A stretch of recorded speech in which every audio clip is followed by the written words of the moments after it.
do is, I am going to probably have the phone next to Charlie. So you can hear about as much as much as you can possibly can. Although when folks were speaking, and could you hear if they were talking into the mic? I said, when in open session, were you able to hear when board members were speaking into the mic? I think so. I definitely had some problems in the closed session with a couple of, particularly when Jacob was speaking, I could hear this sort of little clipped bits, but mostly not. Let's see. Okay, so what I'll do is I will ask to make sure that everybody speaks directly into the mic so that you can hear what is, and I'm actually going to do a test here, okay? So hold on. So if I talk into the mic, can you hear me? Yeah. Great, thank you. I'll just ask the board to speak directly into the mic since you're in remote. Thank you. So Charlie, We'll be passing it around. actually, he says as long as you speak directly into the mic, he can hear it. Okay. Yeah, and if I need to pass it, I can. I'm just trying to make sure I charge up as much as I can. Lonely up here.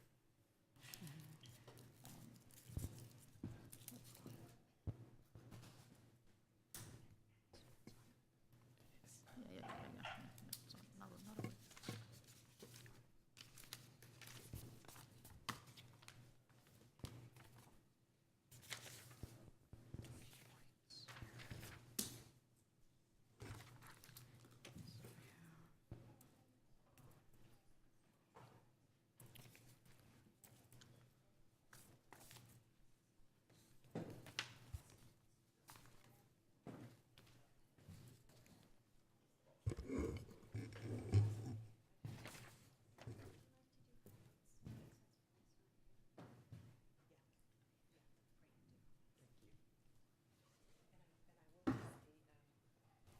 Ready to read it. You're going to ask me to do Do you want it? Do you want it? Wait. Got it.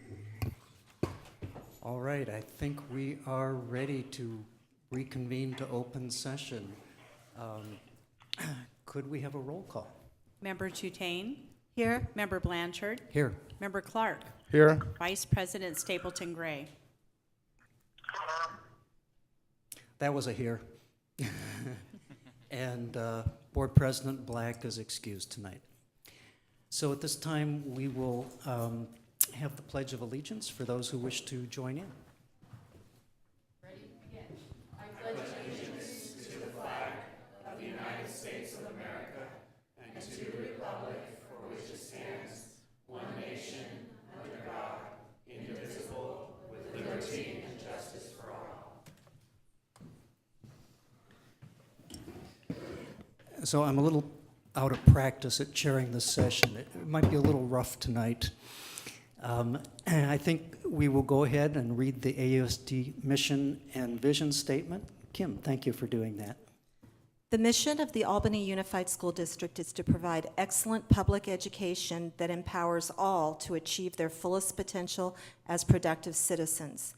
AUSD is committed to creating comprehensive learning opportunities in a safe, supportive, and collaborative environment, addressing the individual needs of each student. Thank you. So at this point, there's nothing to report. The board took no action in closed session. And then our next job is to approve the agenda. I'd like to make a request, please.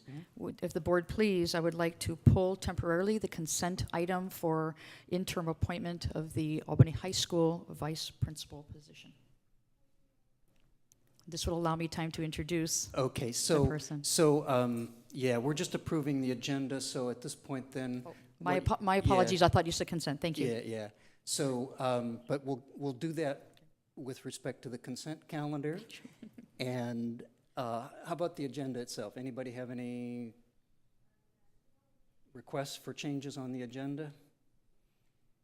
Let me ask this. We are trying to end at 9:30. It's always a challenge to get through the agenda by 9:30. So, Board, tell me what your priority is. Is it to have me remind you that we need to keep moving on if we're going to complete the meeting by 9:30, or would you be open to my asking you to extend the meeting if we need to? Either is okay with me. You have a preference, Jacob? I mean, I'm okay with extending the meeting if Okay. the topic is really important and Okay. we're following the time limits for everything else, yes. We'll give it a try. Ross, I know you're on Eastern Time. You'd probably like us to end on time. So with that, I'm not hearing any changes requested. Could we have a motion to approve the agenda? I motion to approve the agenda. And a second? I second that. All in favor? Aye. Aye. Aye. Aye. Thank you. So now we come to the consent calendar, and we have a kind of a, we already know we need to pull one item off the consent calendar. And is there anything else that anybody would like to have removed from the consent calendar? Okay. So let's go ahead and, Val, would you please introduce your item? Thank you. It is my pleasure to bring forward as a recommendation the interim vice principal for Albany High School, and that would be Ms. Liz Reimuller.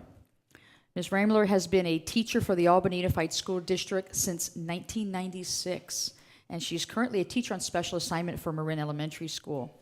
Now, during her years as a teacher, she has taken on several leadership roles in curriculum, instruction. She's also helped with the piloting and adoption of our elementary writing curriculum. This summer, she shadowed the summer school principal to learn about such issues as campus supervision, individual and student family outreach, instructional leadership, also doing some work on teacher coaching and support and front office management. These are all the things that are important to get some experience in when you become an administrator. Just a little quick background on her education. She received her Bachelor of Arts degree in psychology from the University of California, Santa Cruz, and she got her teaching credential from San Francisco State University. Now, she currently holds a certificate of eligibility for her administrative services credential. This is in keeping with people who finish their preliminary credential. Before they can actually apply for it, they have to get a position. So this will allow her to now actually apply for the actual preliminary credential because I'm bringing her forward. So I have absolutely no reservations about recommending Ms. Reimuller for this is a one-year interim appointment for the 17-18 school year.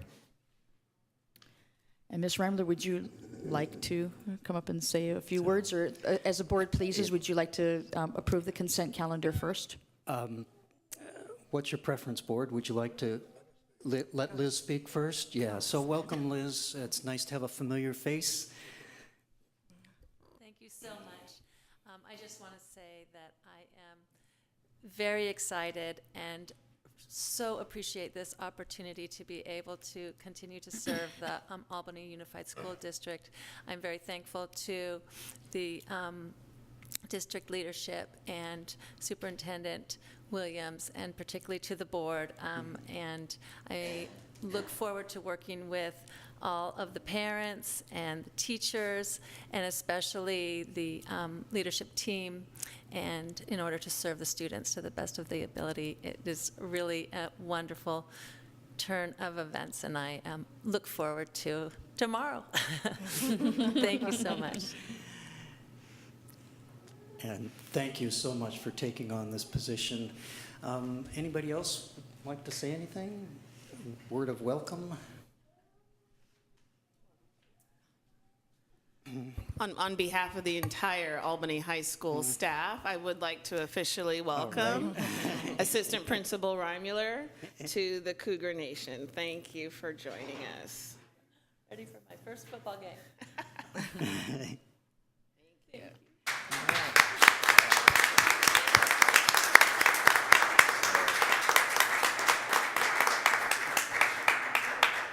So again, thank you, and I know that we all want to wish the entire Albany High School staff the best of years. Jacob. Yeah, I just wanted to say something real quick. I've actually met you a couple times, and you've been very nice. I don't know you very well, but you've been to a lot of the board meetings. I've seen you present, and welcome aboard. And I will just add that if you do go to that first football game, Liz, one of your previous students will be on the field. Yeah. So I'm very happy to be able to work with you in this new position, and best of luck. Thank you. Okay, so I don't think we actually need to vote on this separately. If we just approve the consent calendar, that will approve this appointment as well. I move to approve the consent calendar. Is there a second? I second that. All in favor? Aye. Aye. So congratulations on your official appointment.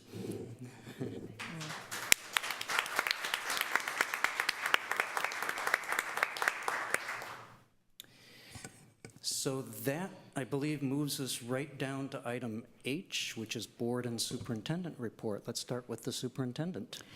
Thank you so much, Mr. Blanchard. Usually my superintendent's comments are very brief, but tonight it's going to be a little bit more lengthy, so I ask your indulgence as I did want to give a elementary class size and enrollment update. So please bear with me. There's a lot of information that I would like to give you. So as you know, that I made the commitment to make sure that we kept our class sizes for kindergarten and first grade at 24:1 or below. I directed staff to convene an enrollment advisory committee, and this advisory committee is composed of parents, teachers, principals, and district office staff. Now, this committee has met twice so far, and they will be meeting 2 more times. And they've met twice, and they are reviewing the latest enrollment numbers. Now, these enrollment numbers change daily. So, for example, the group met yesterday, looked at enrollment numbers, and by today, some of the numbers had changed. So my goal for this committee is to provide me as a superintendent with options that keeps class sizes, at 24:1 or below 24:1 for kindergarten and first grade, okay? The committee is also exploring various scenarios using the most updated enrollment numbers, and they will be meeting next week, as well as, again, the first week of September, when we will be confirming actual attendance numbers. So right now we have enrollment numbers, okay? It is possible that during the first 2 weeks of school, classes may temporarily exceed the 24:1 class size ratio for kinder and first, and that is because we really want the committee, we want to look at the numbers for actual enrollment, okay? So the number of classes in kindergarten and first grade still remains the same as they were allocated in June. So as a reminder, Cornell had 3 kinder classes, 4 first grade. Marin, 4 kinder classes, 3 first grade. And Ocean View, 4 kinder, 3 first grade. As of today, the kinder classes are currently at or below 24:1, okay? First grade is currently over by 13 students. Now, not each school, that's a total of 13 students. Second grade is currently under by 20 students. Third grade is currently under by 9 students. Fourth grade is currently under by 17 students. And fifth grade is actually holding steady. So I'm also monitoring with staff our transitional kindergarten enrollment numbers, and we are looking at this daily. Currently, we have, as of today, 62 TK students who are enrolled.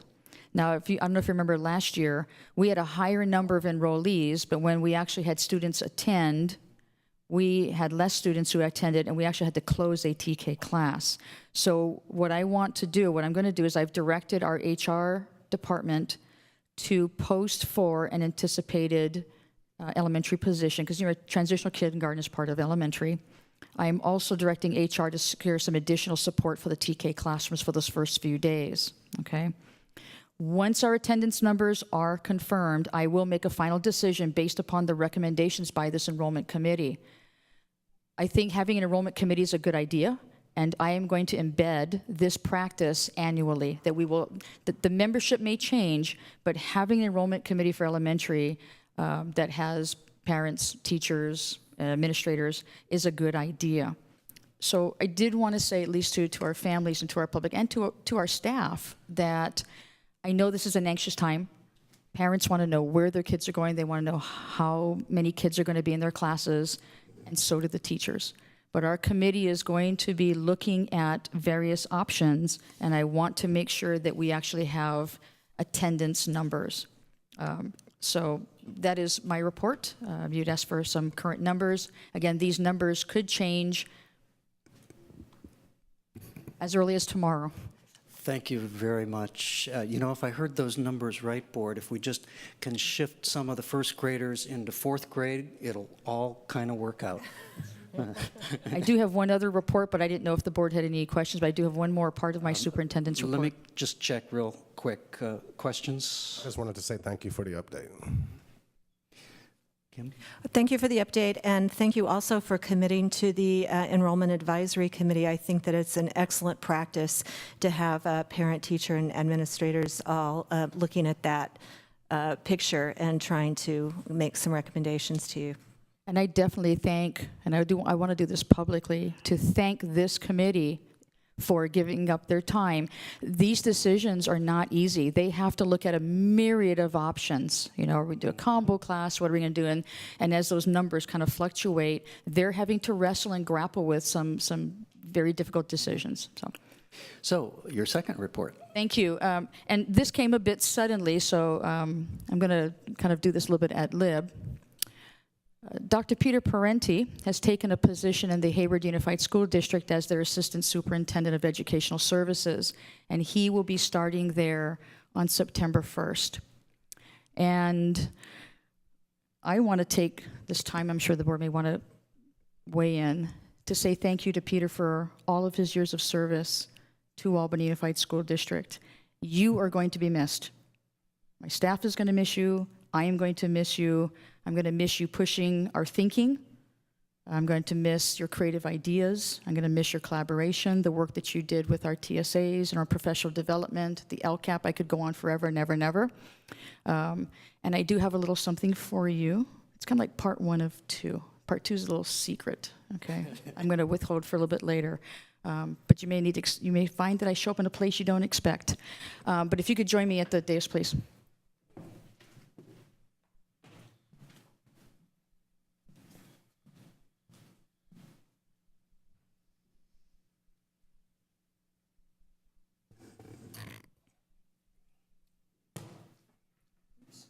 So we have a certificate of recognition for you. It says it's awarded to Peter Parenti in honor of your time and dedication to the Albany Unified School District in the role of Assistant Superintendent. We extend to you our warmest regards and sincere appreciation, awarded August 22nd, 2017. And this is just a very small token of our appreciation.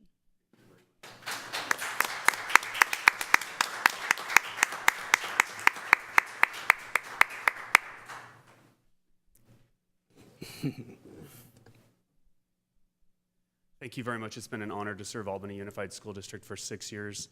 My first 2 years at Albany Middle School, another 3 years as the Director of Curriculum and Instruction, and now as Assistant Superintendent. I appreciate the support. I can't do anything without a team. All of my work that has been successful was done in teamwork.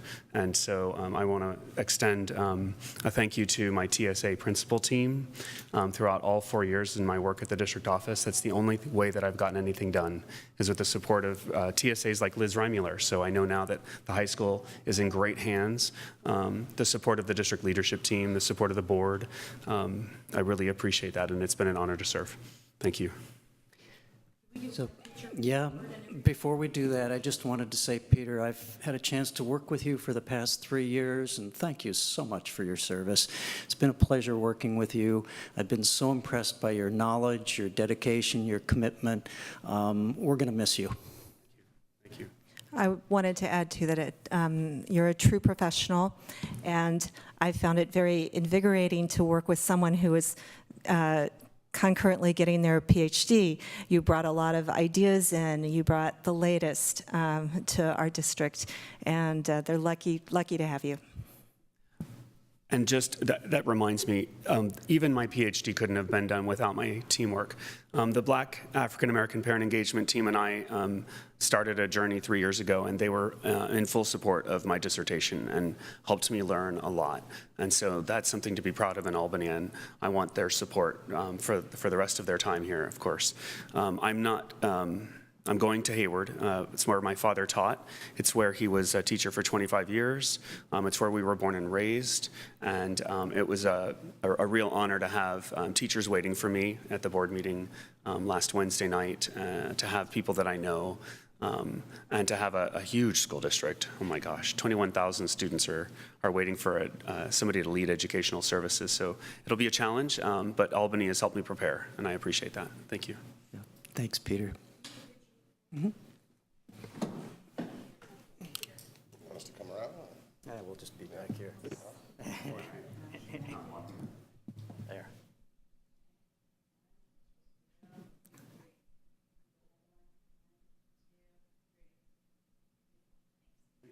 All right.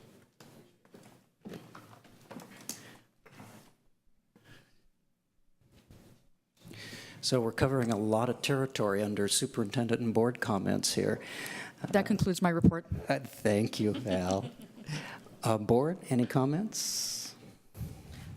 Yeah, I had a little bit.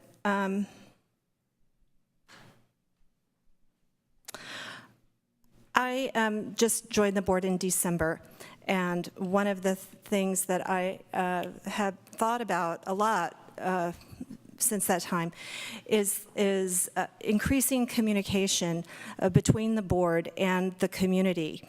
The board is here to serve the community and to listen to what the community has to say and to bring it back here in this panel so that we can knowledgeably vote on things. In the spirit of that, I wanted to start having sort of a meet and greet time, sort of office hours for myself and anyone who wanted to come and talk to me about something. So I'm hoping that on the district's webpage, where it lists the board contact information, that look for a little bit about I'll be announcing that I'll be at some Solano coffee shop probably for maybe 1 o'clock on the third Thursday every month.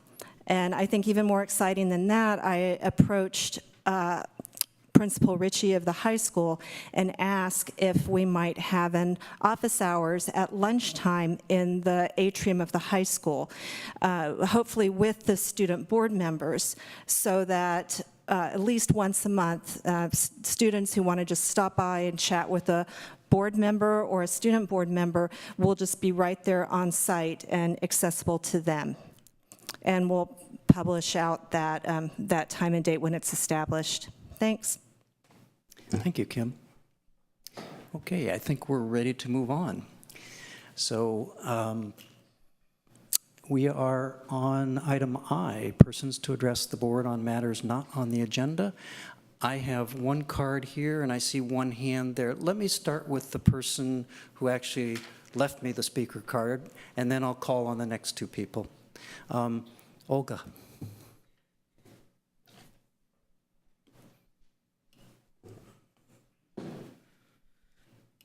Good afternoon. I'm a parent of a 7th grade, going into 7th grade. I also recently had a nephew that just arrived from Mexico. His parents were unfortunately removed from Minnesota, from where he was born, and I was trying to register him this afternoon at the school district. I just wanted to be able to point out, before I go on, I want to thank everybody. We had a really rough year last year here in Albany, and we're trying to really come back to the school year with a fresh set of mind, new leadership at the high school, which really says our true commitment to try and change our community and how we want it to be. So with that being said, I want to be able to say, I went to register my nephew. I provided all of the paperwork. I submitted 2 emails earlier this month, in the month of August, to an employee, Claudia Theo. I showed up at the office today with all of the paperwork. The one thing that I did not have on me was a copy of the Alameda County tax assessor for home ownership, that we have a home here in Albany. And because of that one document, I was not able to register my nephew. There's a document, if you go into the office, that says the McKinney Act. And very in there, it says, in bold letters, you cannot refuse the registration of a student if they're homeless. So I asked the employee in the office, can you tell me what the steps are? I need to be able to register my nephew, and I can't come back another day. Tomorrow's orientation at Albany Middle School. So can you just tell me what I need to do? Can you register him? She did not offer, why don't I take and start registering him? And you've already done everything online that I was supposed to do. And the part that just really aggravated me is I stayed there for a whole other hour. And I was willing to wait there for as long as it took to meet with the director.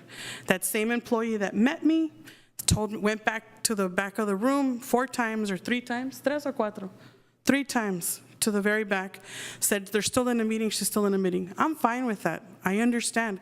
You guys are overwhelmed right now. But this gentleman, Peter Parenti, comes out and says, how may I help you? I explained to him the position that we're in and that I got stuck. Can they register my nephew? Anything, any other information. But that employee couldn't even answer how the McKinney Act works and could she continue registering him. There's a lot of resilience in information and being able to hold back information. I just wanted to be an informed parent, or in this case, an auntie that's trying to make sure that my nephew gets to school on Monday on time. It didn't take a lot for that employee to just give me the information, but instead of helping me, sir, you ended up calling me a liar when you yourself, out of your own mouth, you recognized and said that the woman had left the building. I had no idea. I would have sat there for another 2 hours if that's what it had taken. I'm patient and tenacious.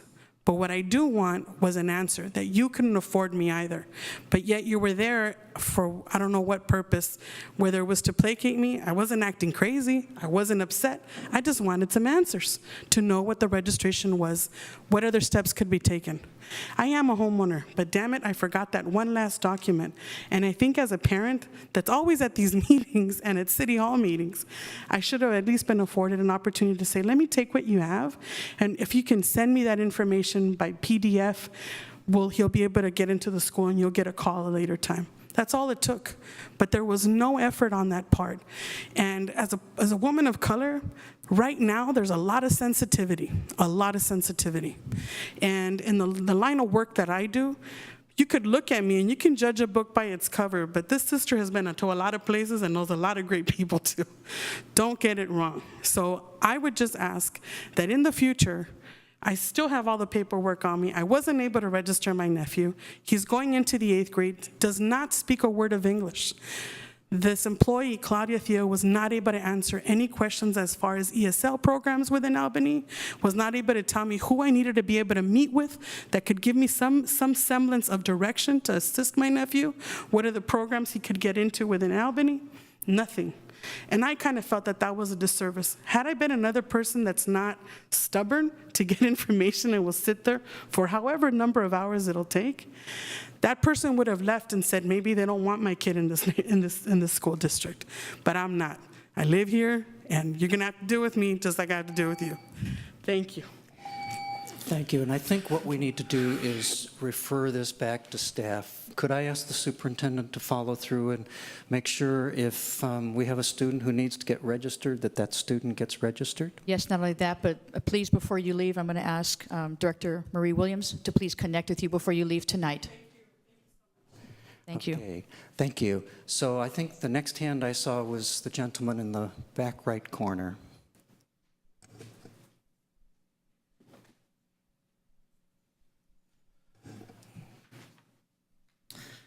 Good evening.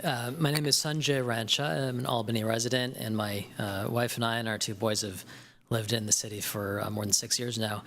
I have 2 kids at Marin Elementary. One is entering kindergarten, the other is entering 3rd grade. And I want to thank the superintendent for her report on the kindergarten class sizes and potential changes. Appreciate the information. There was a fair amount of conjecture floating around this week about changes that people were hearing about. So I wanted to just ask for a clarification on that, and then a couple questions that perhaps you could address now or later in the meeting if it's appropriate. One is I heard you say that the number of classes, kindergarten classes at the 3 elementary schools will be the same as had been planned in June, and that was 3 classes for Cornell, 4 kindergarten classes for Marin, and 4 kindergarten classes for Ocean View. Was that correct? The comment that I made was, and maybe it'll help if I clarify, is that as of today, I have not changed the classroom numbers that we mentioned back in June. So far, what we said were the classrooms that we were allocating are the same today. I have not made any decisions to add or delete any classes. Got it. That could change. Understood. And to that point, is the potential change in enrollment numbers due to changes in the number of families at Ocean View, at University Village, or is there another factor that's causing more than expected change in enrollment and attendance numbers compared to last year? Okay, so I'm going to just clarification, because I know this is public comment, or we don't. This is public comment, so we can't really, the board can't discuss, but staff can actually speak to a question that's been asked. Thank you. So I'm actually going to, you asked the question that I'm going to actually defer to either Alan or Marie Williams, because they work directly, actually Marie Williams works directly with the enrollment numbers. And if we don't have that information, we can certainly get that to you. Again, we'll connect you with Marie Williams, and so we have your email address so we can get the answer to you. Do we have an answer on that, or do we need to get the information?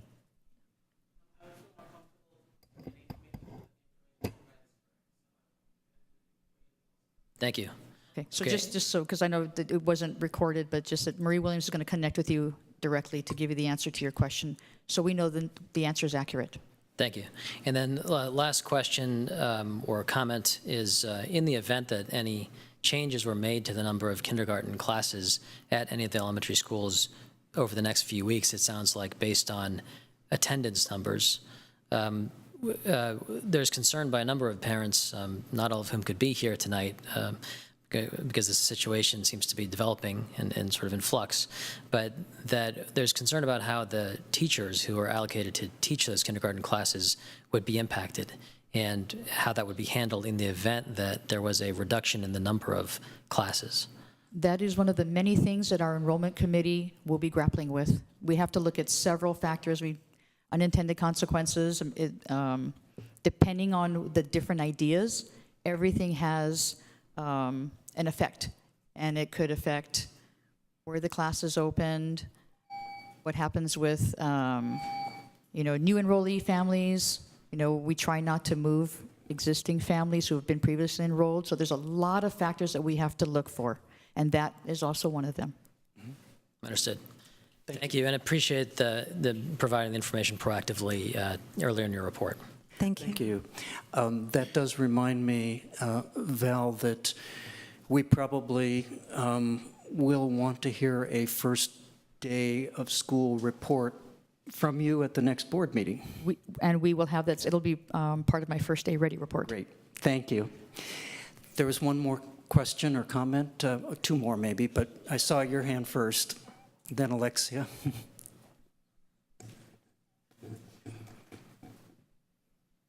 Hi, good evening.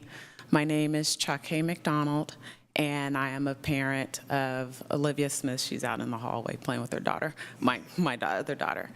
My daughter is a student at Marin Elementary School, and by the way, thank you. I think, Peter, did you just respond to my email?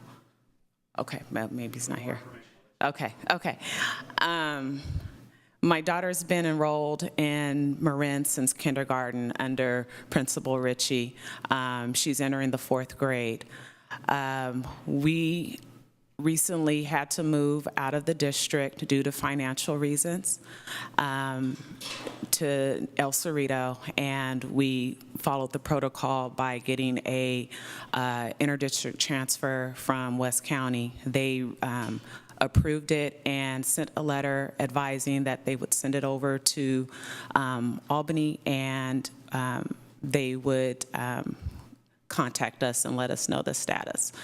This happened approximately 2 months ago. I hadn't heard anything, so I went to the district yesterday. Claudia was not there, so I went today. Upon my arrival, she informed me that there is a new policy and that you were no longer taking transfers. We were not aware of this, and I asked her why we were not notified months ago, and she did say that they're behind, and when were we going to be notified? And she said in about a couple weeks. This is very discerning because school starts on Monday, and it seems like now my child is displaced. What's bothering me further is that my daughter has been part of the Marin community since kindergarten. She's now 9 years old, and she has built a foundation there with students, staff, and teachers. And to have her leave that school would be devastating to her. She's been an outstanding student. We've been part of that community, and she's thriving in that school. And to take her out of there would, due to our economic status, would just be devastating. I'm asking and requesting that if you guys could stay her not being renewed, and to have her stay where she is, where her home is, and which is at Marin Elementary School. She loves that school, and we love that school. And I just don't want her to be punished because our economic status has changed. I know, I guess my next step would be to file an appeal with the Alameda Board of Education, but I'm hoping it wouldn't have to go there. So I'm asking if you guys could please take this into consideration. I'd appreciate it. Thank you. Thank you. So again, we can't discuss matters that are not on the agenda, but we can refer this to staff. And I think for the record, I would like to point out that board policy is to accept interdistrict transfers if there is space available at a given grade level in the priority order which is specified in board policy. And I know the priority order begins with children of staff members, but it does continue through to others as well. It all depends on how many spaces are available. And so if we could refer that to staff to follow up. Thank you. Yes, that we would will. be much appreciated. Thank you. So, Alexia. I'm going to follow what this family was talking about and give you a little more insight in terms of the unintended consequences of the shift in your policy of asking students to leave or not renewing their permit, especially within the elementary setting. And Olivia is one example of a student who has grounded herself at Marin since kindergarten on up. We've had parent participation as well. And what I saw last year, because I do believe that the policy shifted, were a number of families of color in particular, who were asked to leave the district on very short notice. And what that did for at least my community at Marin was depleted, or at least effectively depleted, the diversity in particular of African American students who were enrolled at my school or who were returning to my school. So again, I'll use a term that Superintendent Williams uses frequently, which is we need to think through our policies because some of the unintended consequences were drastic. And in particular for Marin, you are going to visually see that we are less diverse next year because of some of those families who were affected by that policy. Thank you for reconsidering. Thank you. So, did anyone else wish to speak to the board about matters not on the agenda? Seeing none, then, we've made a couple references to staff for follow-up, so we can move on then to our review and action section. So we have an appointment to a city commission or committee to consider. Yes, thank you. The City of Albany Parks and Recreation Committee advises the City Council on all matters of public recreation, public parks facilities, and public landscaping.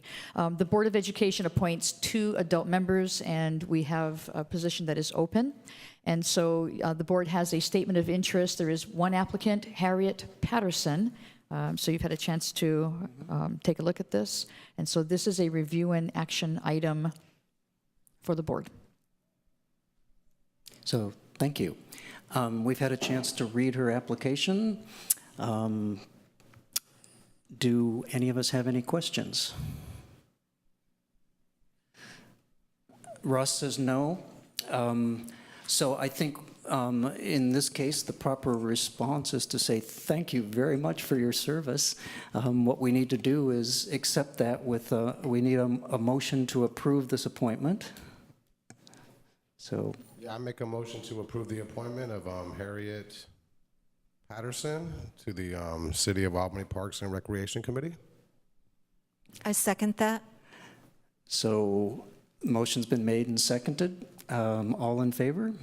Aye? Aye. Aye. Aye. There we go. Thank you. Thank you all. So with much appreciation to Harriet. Okay, so we can now move on to our staff report. Superintendent Williams. Thank you. Each board meeting, we bring a Safe Schools update, a staff report, and at the last board meeting, we had two of our co-chairs for the Albany Coming Together speak. Today, I would like to turn this over to both Marie Williams and Alexia Ritchie, who is going to give us an update for Albany High School. Ms. Williams and Ms. Ritchie. Good evening. Thank you, Superintendent Williams, board members, community. During the last board meeting's Safe and Supportive Schools update, board member Trutain asked a question. I don't remember exactly what it was, but it was something about do students are plans in place for students, particularly at the high school? Do they know that plans are in place to create a safe and welcoming environment for them when they come? And so I immediately sent an email to Superintendent Williams and said, we should have the Albany High School administration come and provide the next update so that they can talk about all the great things that are being put in place in preparation for the opening of school. So with that, it is my distinct pleasure to introduce the principal of Albany High School, Alexia Ritchie, who is going to tell you about some of the many things that are taking place in preparation for the opening of school on Monday. Thank you. Thank you. Thank you, Board. Thank you, Superintendent Williams and Assistant Superintendent Parente and Director, for your time tonight. I would like to start by saying that I am so optimistic about this school year. You wouldn't believe how happy I am to get started on this school year. One of the big reasons is that as of today, I have now 100% of my staff hired, so we do have a full master schedule ready to go for students on that first day. Some of the highlights: freshman orientation. We have refreshed freshman orientation. It's not going to be the sit and get in the bleachers. It is going to be cohorted with student leaders taking a group of freshmen around to check out different spots on campus to create that sense of community and that sense of belonging and safety, while some of the other students will be in the gym with some ice-breaking and getting to know you activities. Again, completely different from freshmen sitting in the stands and being lectured during orientation. We're very excited about that. We have a big systemic change, which is the redistribution of assistant principal and principal duties. We have now gone back to a traditional model where 2 assistant principals will be cohorting with 2 different grades. Assistant Principal Reimuller will be working with our freshmen and juniors, and our new assistant principal, Larry Pratt, will be working with the sophomores and the seniors. This includes then discipline, student services, IEPs, and 504s, and anything else that pertains to that particular group. As these assistant principals then work through these classes, you'll see them developing deeper commitments and deeper relationships with those students as they follow them from freshman year through senior year. Our professional development with staff does include all staff. We have had professional development opportunities afforded to our certificated and our teachers on campus, but we have not yet invited the entire school staff community to join us until this year. And in fact, just today we went through some unconscious bias training with California Teachers Association. Yay. And we did invite all staff, and we had classified, we had certificated in the same room as administrative and teachers. That was very exciting. We're going to continue that work this week with equity, restorative justice, culturally respective practices in the classroom. And again, we hope to carry that through and plan on carrying that through the entire school year.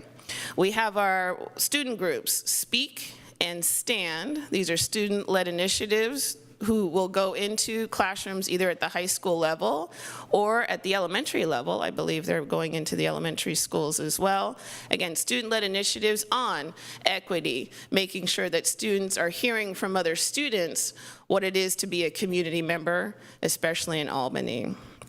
I'm very excited to introduce our PTSA president, who is a student this year. Phoebe Green, a 12th grader, will be our PTSA president. She is transitioning right now with Teresa Bittner, and she is a ball of fire. She has already been in front of and is going to be a huge asset for the high school this year. Finally, we are looking at our discipline matrix. We are looking at how we can align those with restorative justice practices, with alternatives to punitive consequences. But the most exciting part is I'm working with the middle school and the elementary schools to have a continuum that really does align your elementary with your middle, with your high school expectations. And again, those consequences will also be aligned all the way through the grade levels in Albany. So that's just a touch of what we're doing to get ready for this school year. Thank you.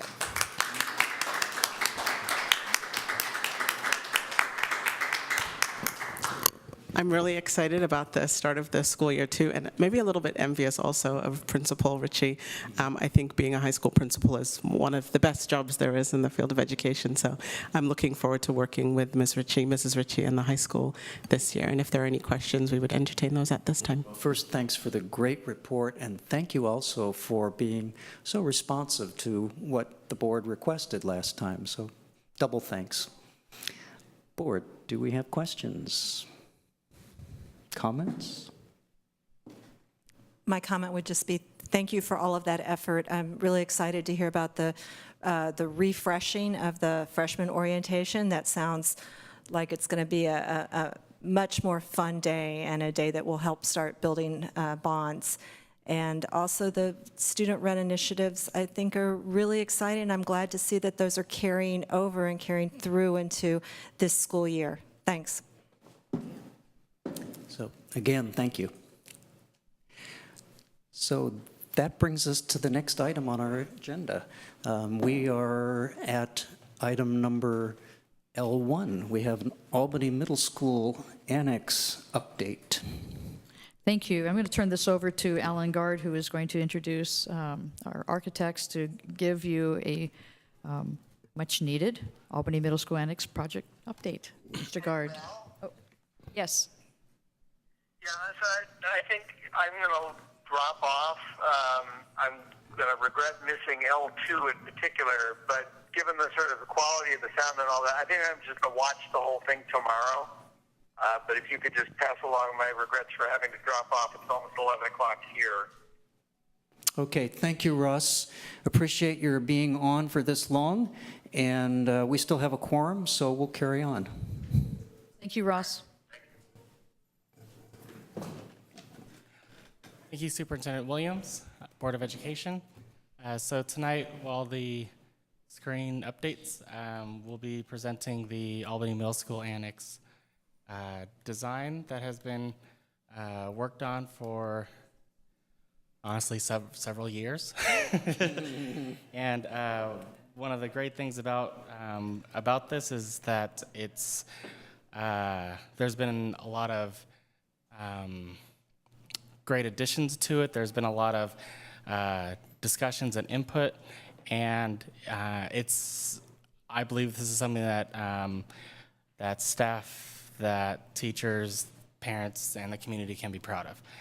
And it would be great for our first project, and to hold everybody in suspense. I have Nathan Herrero from SVA Architects. He's part of the design build firm that has been contracted for this project, and I'm going to turn it over to Nathan. Thank you very much, Alan, and thank you, Board of Education, for having us here to present our update. I know that back in June you kind of went through the longer history of how the design has evolved, both before we as a design build team came on board and then in the past about 4 or 5 months that we've been working on the project and having a whole series of meetings. And so today we just wanted to kind of retouch. I know there were a few question items and specifics at the last meeting that were brought up, and want to specifically address those, as well as kind of generally summarize where the project stands today. First, the kind of general updated site plan. This matches up with what was discussed in June. I think the key discussion here was that as we've evolved the design and from our RFP, we've always been trying to respect where the buildings and program elements are located on the site relative to the neighborhood and to the main campus across the street. So the big things that we've taken care of and care in our design are the location of the drama space, knowing that that's going to operate sort of separately from the regular school hours in many functions. We felt it was key to put that out towards the corner where it is more publicly facing and not back through the campus, so that it can operate without letting guests wander through the entire campus. And then we've also pushed all the classrooms to the west, to the street frontage, and further away from the neighboring homes on the east side of campus as much as possible. We think those were big improvements to the original site plan that we've done along the way. I think if we go to the... Sorry, sorry about that. Oh, okay, thank you very much. So I think one of the big things that was brought to our attention from the last meeting was with regards to the breakout spaces that are provided for the students on the second floor classrooms. And the idea there is much like they have at the middle school now, but they are inside, is some spaces for students to work in groups outside of the classroom. And we wanted to give that be convenient to all the classrooms, even those on the second floor. But there were concerns from the neighbors to the east, whether those would present some privacy issues, having those kind of extended out over the courtyard. And so we've really taken care, and I'll be on the next slide, to address making those breakout spaces pleasant and nice for the students, but kind of limiting the amount of openness to the neighbors so that you have much less of a privacy concern. The other options that we came through in the last couple of the community meetings were really trying to reduce how big the two-story building appears from the street. So originally the design was sort of a shed roof that went up towards the street. So while the building is not changing in height, the tallest point was right at the street frontage. And so we've flipped the roof slopes so that it slopes down towards the street, which, while it still gives you all the same head clearance and nice volume inside of the classroom, does make it appear smaller as you drive by on the corner. So I really think that was an improvement with working with the whole design committee to kind of revise the design and be as respectful as possible of the neighborhood. And I think if we go to the next slide now. So on the right-hand side there is kind of the typical elevation of the breakout space, and it's about 25 feet wide on the second floor. And the idea is we were trying to balance out the concern of having that be pleasant for the students to sit and work versus the concerns of the neighborhoods having sort of such a wide space. And the idea is to do a slatted panel for about 2/3 of that opening, which still lets light and air through, but cuts down on the visibility. And then we've only left a 8.5-foot wide section in the center, which is completely open just with a railing. We feel like this is a really nice balance of kind of greatly reducing the, when you're at the neighbor's house, of how much of that feels open and how much of that feels closed. And in addition, there will be trees planted along that entire frontage. So we think the combination of those two will really help improve that relationship for the neighbors. And I think we're leaning more towards the wood slatted example on of those two pictures for those two areas. Just to recap on the sustainability, since we know it's such a huge priority for the Albany Unified School District, the project is now officially registered and is going, we are submitting all of our paperwork for the CHIPS process. This will be a CHIPS verified project, which means above and beyond just designing to the standard that the process actually checked all the way through construction, that as the work is in progress, everything has to be verified and confirmed. And this is a step that not many of the CHIPS projects takes. Most are just CHIPS designed or CHIPS registered, but not verified. And so this shows a really good commitment to following through on these principles, and it holds both us and the district really accountable for all of those goals in terms of how we designed the project. This is both the most high profile, this is energy performance. That's the first thing everyone thinks about is the lighting, HVAC being a really efficient project. But there's a lot more items in there. There's indoor air quality is especially important for a school project. And that includes all the materials that go into the system. We have a mechanical system that is individually controllable in each classroom. So there's not a like set point that's dictated and one side of the building is hot and the other side is cold, but each system can be run independently. And when you're on the east and west side, one side of the building could be hot and the other not, based on what in the afternoon where the sun is. So this allows us a lot of more freedom that way. And then other things like water use and acoustic performance is big. So taking into account both the site noise, the BART not being too far away, and the noise of your mechanical equipment. And then there are some operational items for the district in terms of how you operate the systems, how you control the mechanical equipment, that we help with the district to set some of those parameters so you can run the building as efficiently as it is designed, and you really follow through.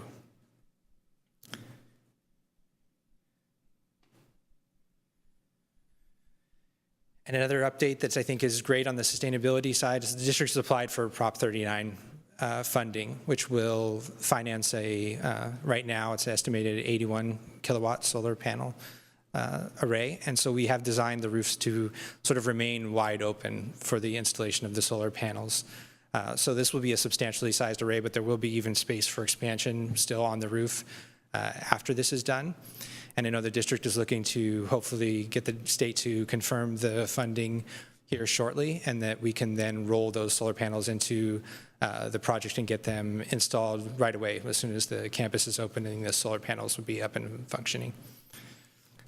Oh, and I just wanted to add that I was able to get an update from the state, and we're waiting about 3 to 4 weeks before we can expect approval for this project. One of the things about this project is because this will be a brand new building, we want to kind of test it out to see how staff and students utilize the building, see how energy usage is before we make significant assumptions and overbuild solar. So right now we're targeting, I think it's 65%, but I'll double check. And there's room for growth once we have actual numbers of energy usage.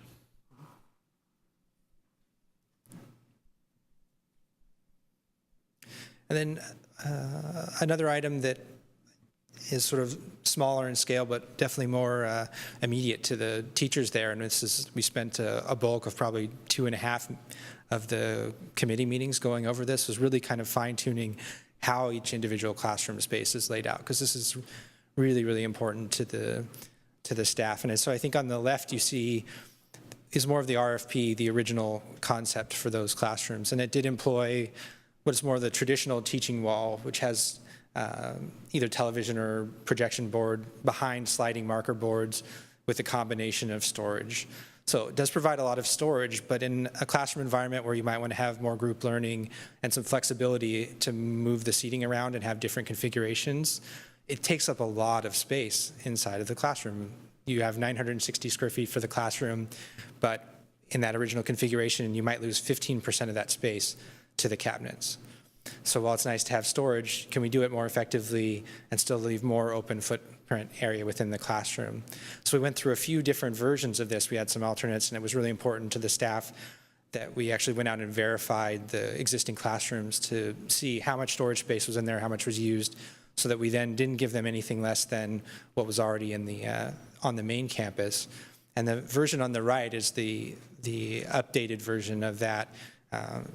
Includes some larger windows per staff comments and reconfiguring how the classroom storage works. The big thing is to go with whiteboards that are actually projection boards as well and are fixed on the wall. This frees up a lot of room space inside of the classroom and does sort of enable you to have better group learning, flexible seating arrangements within those classrooms.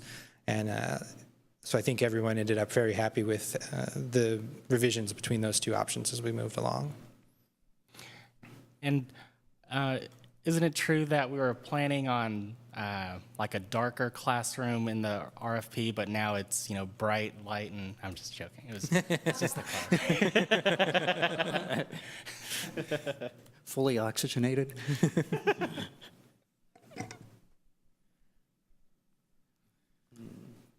So another big item here, and it plays into the CHIPS as well, in terms of our landscaping design. So we really take to heart the concept of bay-friendly landscaping to use plants that are appropriate for this landscape.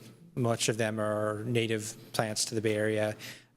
Everything that we are using is low water usage to minimize the need for irrigation, because that's as big of a deal as energy, basically, for the environment at this stage.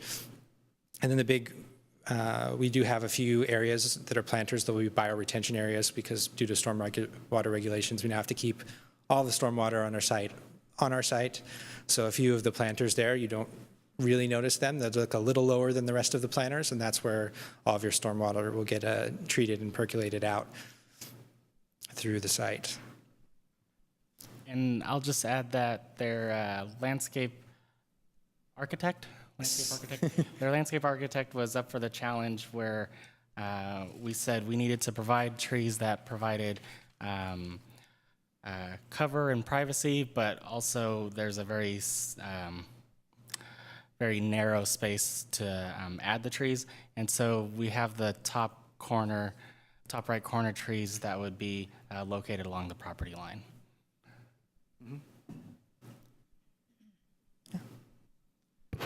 Alan, what tree do you know the name of that tree? I do not, and so I will find that out. Do you happen to know? You've hit my weak spot, so there's a reason I'm an architect and not a landscape architect, and I'm terrible with the names for plants and trees. So, but we can definitely get that and send it to you.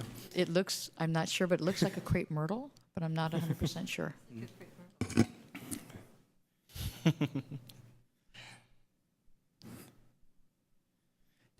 And then just to generally go over where we are in terms of our schedule and approvals. So we split the project into 2 increments in order to kind of get us moving faster and get through DSA faster. And so the first increment was site work. It's demoing everything that's there, grading the site, preparing for the foundations, and starting some of the utility work on site. And that got submitted at the end of July to DSA. We actually got the first of 3 comment sets back on that yesterday afternoon. So we're doing well with that in terms of where we are. Increment number 2 actually falls under a new DSA process, which they are promising us will go faster. And so in this new situation, rather than kind of giving them the plans and then we wait a while to hear back that they're done, and then we wait a while to hear back when they're going to start looking at them, we schedule in advance what day we'll take the plans in. And they then make a commitment to us that they will start within 1 week of the day that we take the plans in. So we are taking the plans in on the first day that this new procedure starts, which is September 15th. So we are hopeful that this will go as everyone hopes and goes faster, but that will be the day that we take your building packages into DSA. And our goal would be that we get approval for increment 1 next month in October, so we can start the site work portion in October, and then right around the end of the year we'd be able to start increment 2 on the building construction, and that kind of phases in nicely with how long we anticipate the actual site work schedule to take in the field. So, and I'll just add 2 comments. So first, the building completion date of December 2018 is about 6 months longer than what was originally planned when we first got into contract with Rodan Builders. And the biggest reason for that was we wanted to ensure that this first project goes well, that it receives the input that's required, and all stakeholders from teachers, students, the principal, and the community, and the neighbors have input and are happy with the project. And so I think that has been time well spent, and we're looking forward to beginning construction soon. The other comments I want to make is it was somewhat addressed at the last board meeting regarding, parking during all this construction and what happens. And so gave Rodan Builders the direction that they cannot park in the neighborhood. So during this first phase, they would be parking on site as long as they could. And then when we're looking at increment 2, when we're actually building the buildings, then we'll be looking at a satellite area or some other scenario where they would not be in the neighborhood. But the focus for them has been getting these plans in place and submitted to DSA before working on those scenarios for parking. With that sort of update and any questions you may have. Thank you very much. So let me just open it to the board for questions. I think at this point, we have an opportunity to kind of ask final questions or provide any other input we want before they go to DSA submittal September 15th. I think that's the purpose of this meeting tonight. Kim or Jacob, any? I think it looks very impressive. I think that the work that's been done with the teachers and with the sustainability committee, it just seems all very well researched, and excited to see this built, really, because the overcrowding at the middle school is a very real issue, and we need this up and running as soon as possible. Anything else? So I will just add that with these final changes that you've made here, I think the design process has been very responsive to all the questions and comments that have come up, including at that last board meeting. So thank you very much for incorporating those changes. Yeah, Ellen. I just noticed on this aerial view, I don't see my lawn chair at the Theater Arts Building in that little white area right over here. So you want a lawn chair there. Ellen, that's part of furniture. It's not part of building. I think he gets his lawn chair after we find out where we're going to build a district office. It will not be on this site. Yeah, we know that. Yeah. So thank you so much for hanging in there through that long process. It's been very productive. Well, thank you very much, and we're looking forward to getting underway. I should see if there's any public comment or question as well. I don't see anybody. Okay. Thank you. Alan, I have one question. Are we sharing these plans with the city? What do you mean sharing plans? Well, I mean, at this stage, have they? Oh. Is there an approval process through the city as well as the state that we're going through? So we have been working closely with the city on various options, and throughout the design process, we've been working with their director of community development. We've recently had several meetings with them, as well as their traffic engineer on student crossings. We've also worked with them as well as the fire chief on fire lane access and the sprinkler systems. But as a California school district, school districts go through the state versus the city, but we still work closely with the city so that we're good neighbors. Thank you for clarifying. So I see no further questions or comments. I think we might be ready for our next agenda item. Thank you. And actually, please correct me if I'm out of order on this. I realize that our second review and action item is actually tied. It is. I wondered middle about school. that. Yeah, and I wondered if you wanted to move that. If the board, please, I'd like Yeah. to actually move that item before the target dollar amount, since we have our staff Yeah, here. that would be helpful.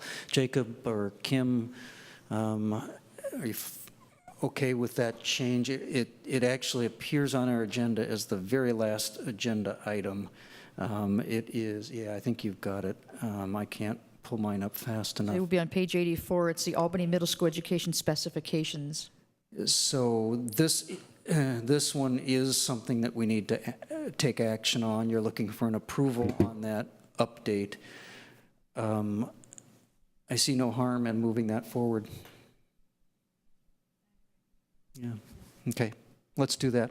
Okay, so I'm going to turn this back over to Alan for the review and action item. Thanks. It's on page 84.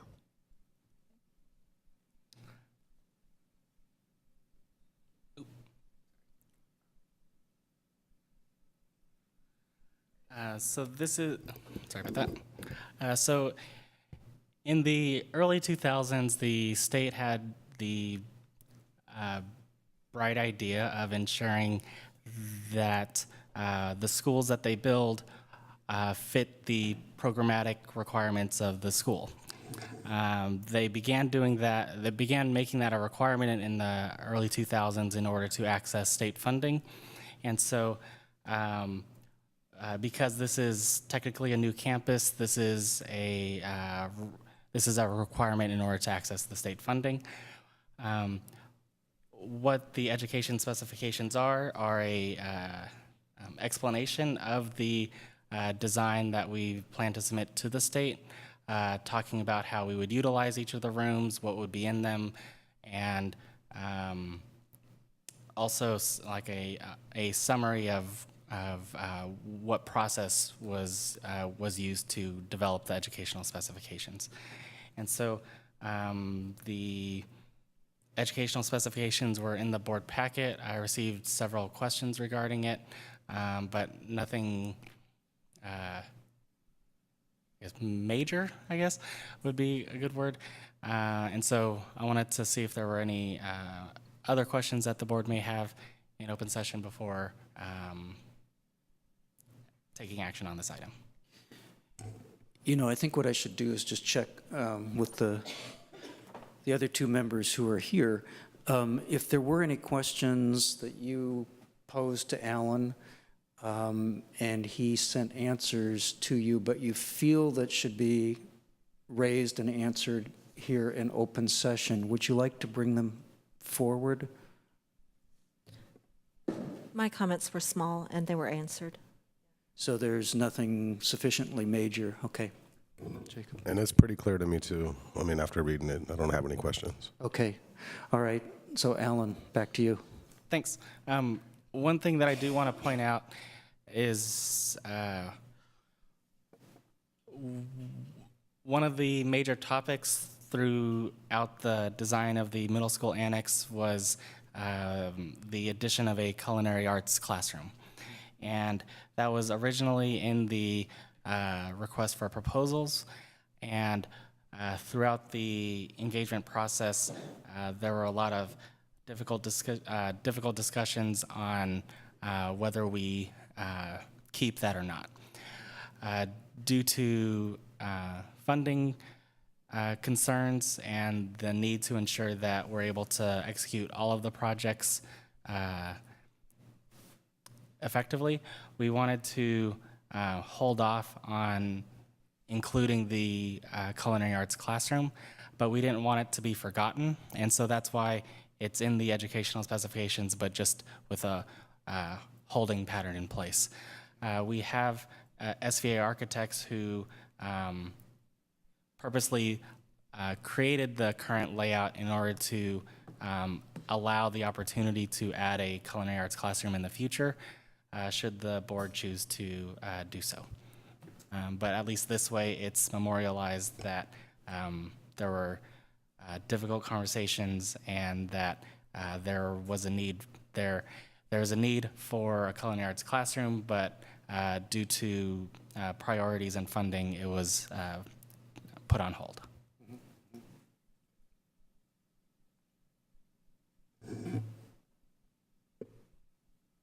Were there any other key points you wanted to call out?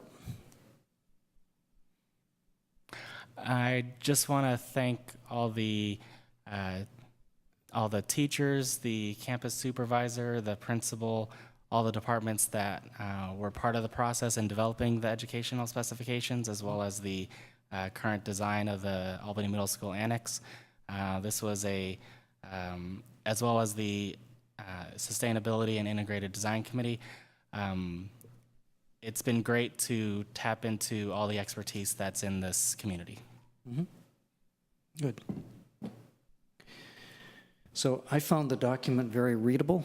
It appeared to codify what we needed it to codify. I don't know if we have any other comments, or check and see if there are any public questions or comments. If not, it sounds like we may be ready for a motion. See, so what you're looking for us to do is to approve the document as written. Is that right? With some updates to grammatical errors, typos, that sort of thing. So we'll trust you to do that. Thank you. I move to approve the educational specifications for the Albany Middle School Annex. I second that motion. So there's a motion and a second. All in favor? Aye. Aye. Okay, I think we might be done with review and action items, so we're done with the motion and second bouncing back and forth between Kim and Jacob. Good work. Okay, so thank you, and I want to thank our design team, and we're really looking forward to that start of construction. Hope it comes soon. Yeah. Thank you. Yeah. Okay, so now we move back to the budget discussion. So again, I think I'll turn it over to the superintendent to introduce. Thank you. This is a review and discussion item for resolution for the target dollar amount and ongoing reductions to maintain fiscal solvency. And this is a time to review and discuss the resolution so staff can plan when we start our meeting with stakeholders and soliciting feedback on our budget priorities process. So we have several of these scheduled throughout the fall, including we have a booth on the Solano Stroll. So I'm encouraging members of the community to please stop by our booth. And we have a survey that people can take, but we'll be soliciting feedback, and that's just one of our mechanisms. And with that, I'm going to turn this over to Alan to provide a little bit more information on this before we open for discussion. Mm-hmm. Thank you, Superintendent Williams. So during this summer, there was a very unfortunate phone call that I picked up, and it was from the Alameda County Office of Education. We will receive a formal report from the Alameda County Office of Education regarding the review of our local control accountability plan as well as our budget. And prior to that, the Alameda County Office of Education wanted to give me a heads up about what would be included in that report.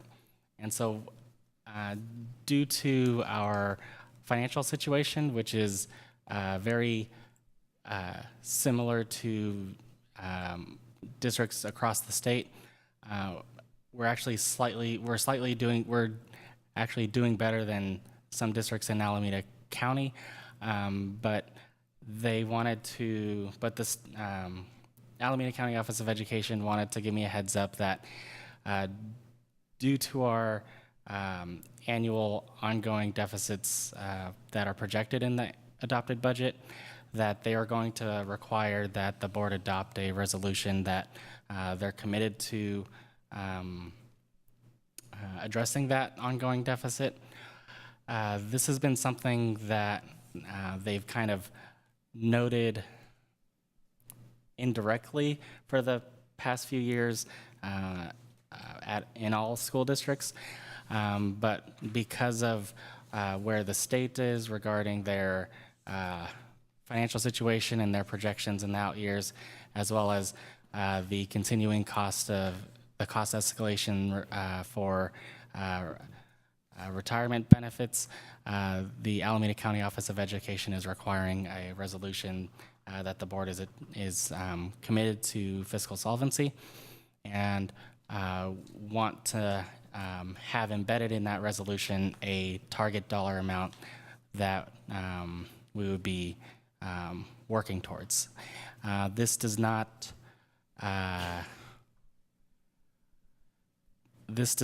go against the budget priorities process that we have in place. And I always try to think of things as an opportunity. And so one of the things is that this provides us with an opportunity to, when we're working with staff, when we're working with the community groups, when we're working with school site councils, we're able to provide them the full picture of where our financial situation is, but then also provide them with a target amount for reference as well. And so tonight is just for a review and discussion, looking at where our budget situation is and looking at any comments, questions regarding the resolution. I have a short presentation, if the board wouldn't mind. There's time. Thanks.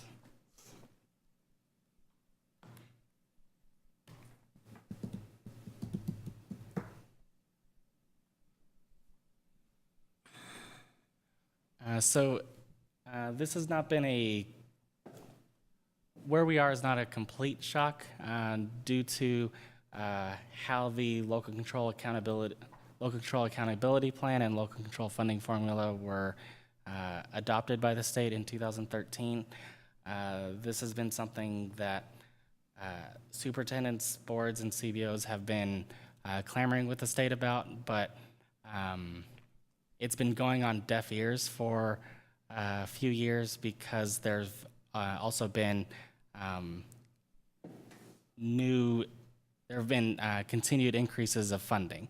And so the continued increases of funding helped cover the escalating costs that the state has embedded into law. And so what we did in 2014 and 2015 was develop a process so that when we did come to this eventuality of needing to stabilize the budget, we would have a clear process in place. We would have time to work with staff, work with stakeholders, and the major thing we wanted to do was make decisions thoughtfully as well as provide certainty, because without certainty, there's people come to their own conclusions, and that's how rumors start. So we wanted to explain when decisions would be made, how decisions and input would be collected, and that way that way people can be reassured that conversations would not take place without the opportunity for input. And so the board adopted a minimum reserve level of 9%, and that 9% would allow us that opportunity for stakeholder engagement. Our adopted budget notes that we are below 9%, and this then kicks off our budget priorities process and engagement. And so one of the things that I wanted to do was note just some options for the board to consider. So this is our current trajectory. One of the main reasons for this trajectory is the continuing costs escalations of CalSTRS and CalPERS, which are the retirement systems for certificated and classified staff.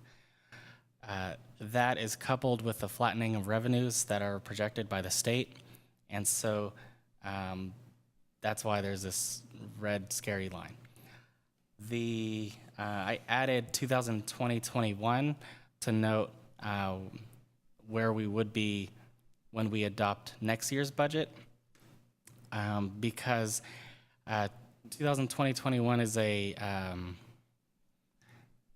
kind of like a milestone year, I guess. So what it does is 2020-21 is the last year that CalSTRS would escalate their retirement costs. And so there would at least be some flattening of that escalation over time. And so what we want to do is look at options where we help stabilize the budget, but then do things to also protect the programs that we have in place. And so if we reduced our budget by $1 million for this coming year and maintain that reduction of $1 million, then we would essentially be at 3% in 2019-20, but then drop to a negative reserve again the following year.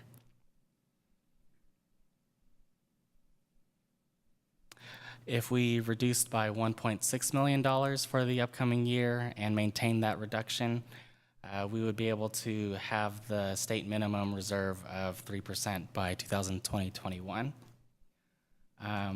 One of the reasons it's called a state minimum reserve is because that is the minimum requirement for reserves, and in order to allow districts some flexibility for uncertain and unplanned expenditures.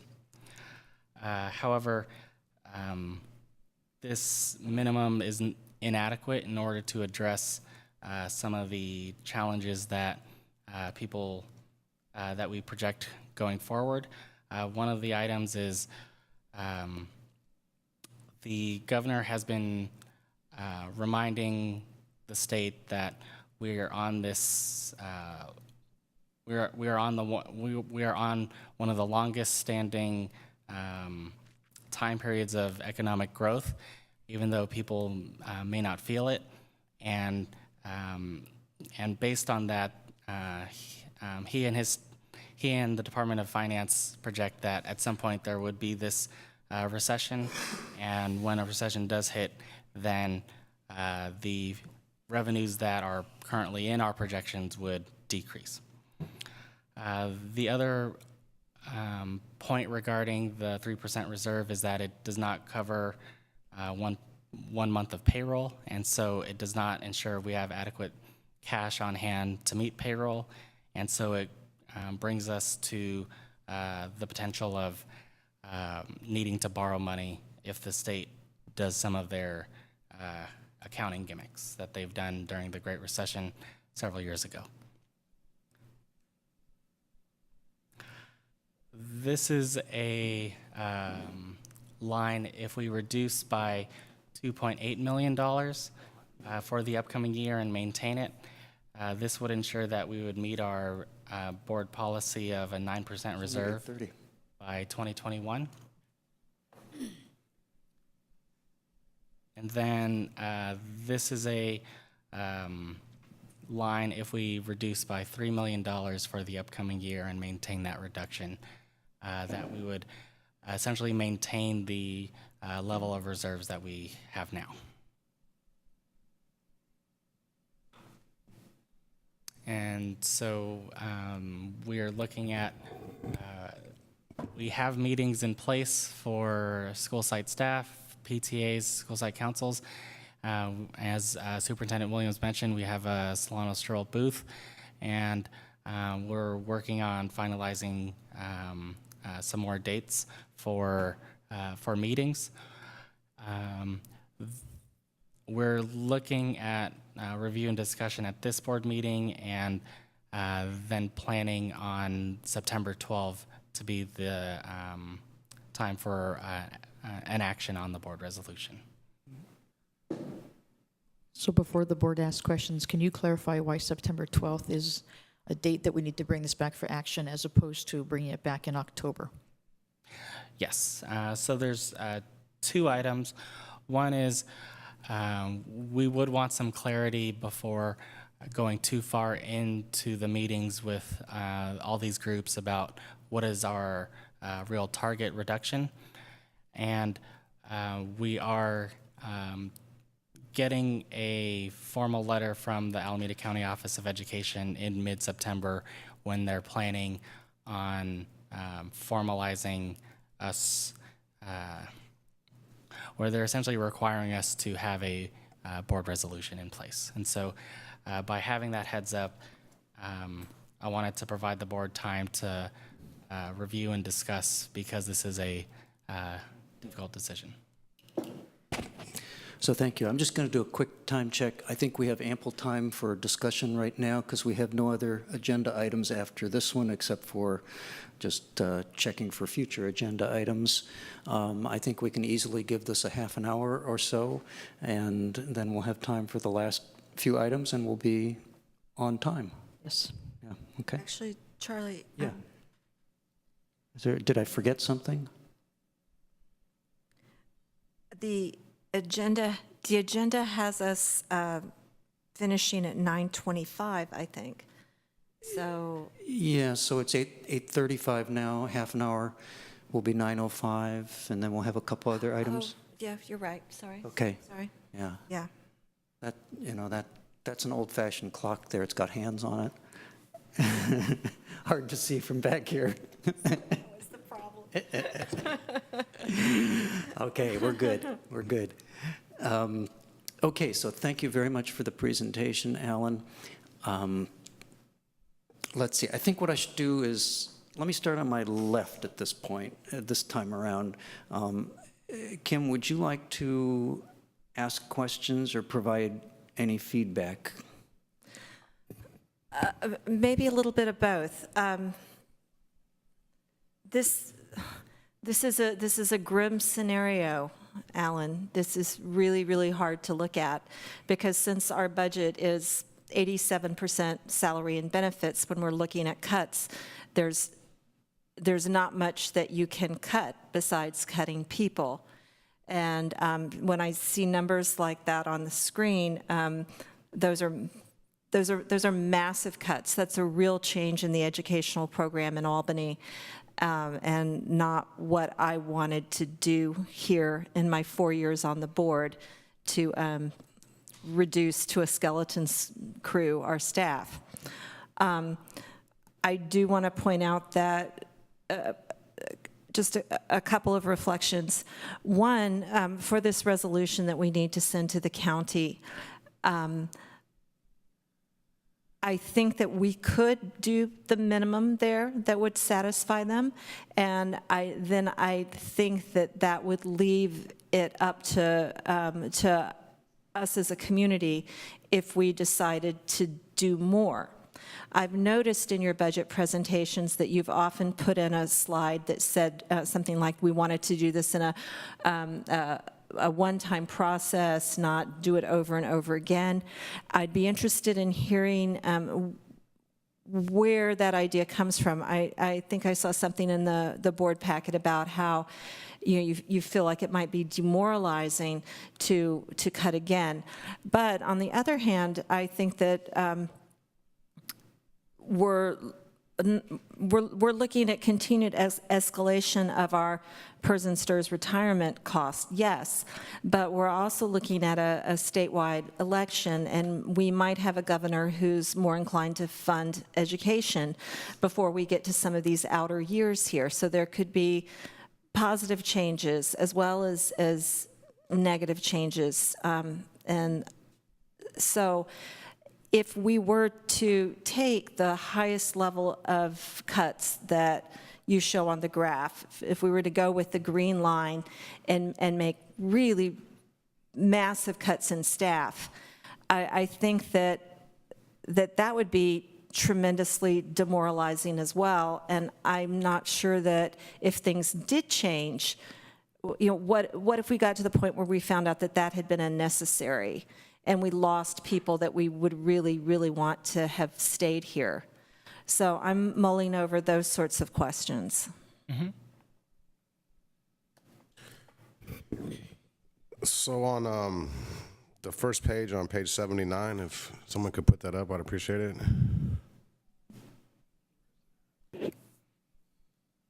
They're not numbered.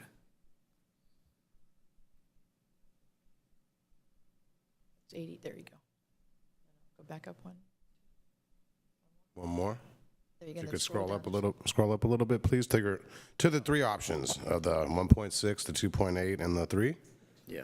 Oh, sorry, yes. There you go. I know we're not voting tonight. I know this is discussion, and thank you for bringing it up. I was just hoping that I just found out that I guess we have to decide by December 12th, which is pretty quick. But I've always thought that a 9% reserve personally is very high, and I'm seeing an option of the 1.6, which does the 3, the second option, which is 9, and then the third option is a little bit more. Is it possible? Obviously not right now, but what would a 4% reserve look like in 2021? Would that 1.6 go to 1.9 or whatever? What would a 5 or a 6? Or, it's just, these are 3 options. So I'm just the 2.8. We talked about it briefly, when we're talking about personnel, that's a lot of people, and it's really going to impact the educational program. So cuts do have to be made. I understand that, but staying right at the minimum of 3 might be cutting it too close, but I don't think we need to go all the way up to 9 personally. So if we could get some other numbers showing what a 4, a 5, or a 6 would look like. The board like to see in 1% increments so that you have the full range of 3, That'd be 4, great. Yeah, 5, 6, 7, 8, if 9. you're just plugging it in, yeah. If you can go with 3, 4, 5, all the way up to 9. I mean, because it just goes from 3 to 9. From 3 to 9, but if we do it in 1% increments, I think that would give you a much more succinct picture of what. Yeah, I think we all realize we have to cut, but no one can project what's going to happen. But I'm agreeing with Kim. I don't want to overcut and find out later that we really decimated some programs that might not have had to have been that deeply affected. It sounds like it's possible to bring those scenarios to us. Absolutely. Okay. There is a wide gap between 1.6 million and 2.8 million, and so it'll be easy for me for the next board meeting to provide more information about the 1% increments. The reason I chose the 2 are because the state minimum was 3%, and then the board policy was 9%. And so what I'm envisioning is that through this discussion of the resolution that it could then potentially change the board resolution so that it could we could update the process, and then everybody would be fully informed about our plans going forward. And I completely understand the concern regarding making too much of a cut, and then feeling the need of, well, why did we do that much? We could have saved this program. We could have saved that program.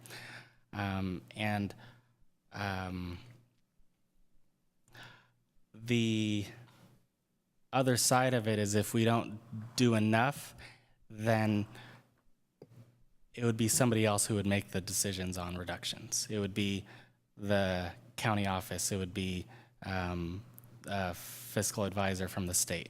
And so I think we balance the two, and by having the discussion about the reserve policy and what percentage seems appropriate would be best. Yeah, go ahead, Jacob. Yeah, I hear what you're saying, but that would be if we were trying to cut it real close. Like if we were trying to get it at the 3% and something happened, yeah, then the state might have to step in and take over. But if we're looking at something like 5 or 6, and then we realize, oh, we're getting close, then at that point we can cut again. What I'm saying, you don't have to make all the cuts initially. We can make cuts as time goes by, as the situation hopefully gets better. Correct. Which we don't know it will, but I understand. I mean, I'm not a business person like you as far as, I know you guys have to be, I know you have to be conservative, and it's a conversation that comes up a lot, and I'm sure the public is going to want to know too, do we really have to cut that deep all at once? I think also one of the challenges that we have is Alan and I attend 2 to 3 times a year the school services budget updates. We do the governor's revise, and we also do one in the fall.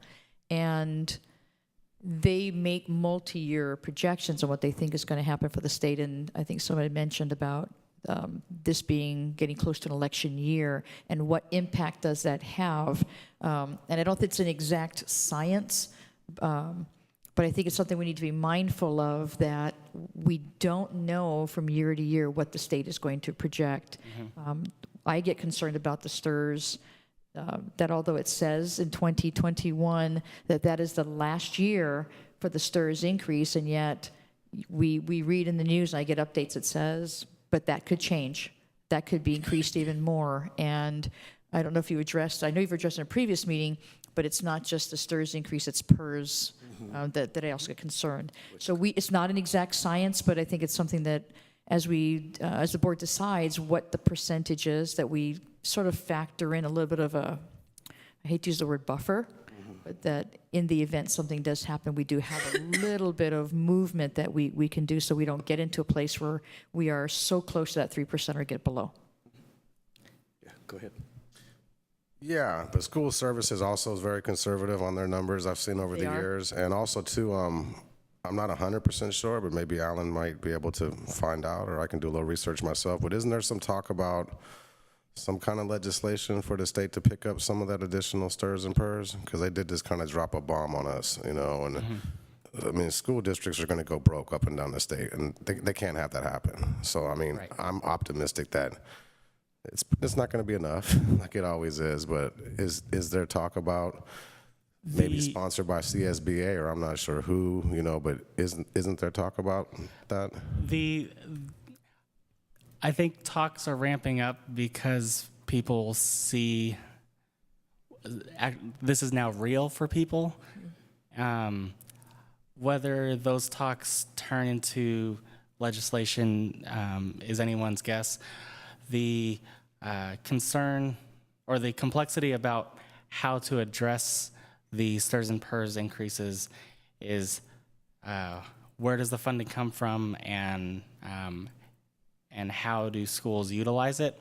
So if it's a specific pot of money for schools to pay for this cost, what does that look like, and how is that appropriated? From the current governor's point of view, which could change with a new governor, the current governor believes that any funding to the schools is funding for the schools. So whether he puts a label on it or not, it's the local board's decision on how to utilize those funds. And so that's been evident through the local control funding formula, and how he's tried to provide some parameters, but still leave it up for the local community, local board to make decisions on what's best. And so I am hopeful that the state does address this major concern, because this is a major concern that all school districts across the state are facing. And so we'll see. Yeah, Kim. When you're bringing back numbers about percent reserve that we could target,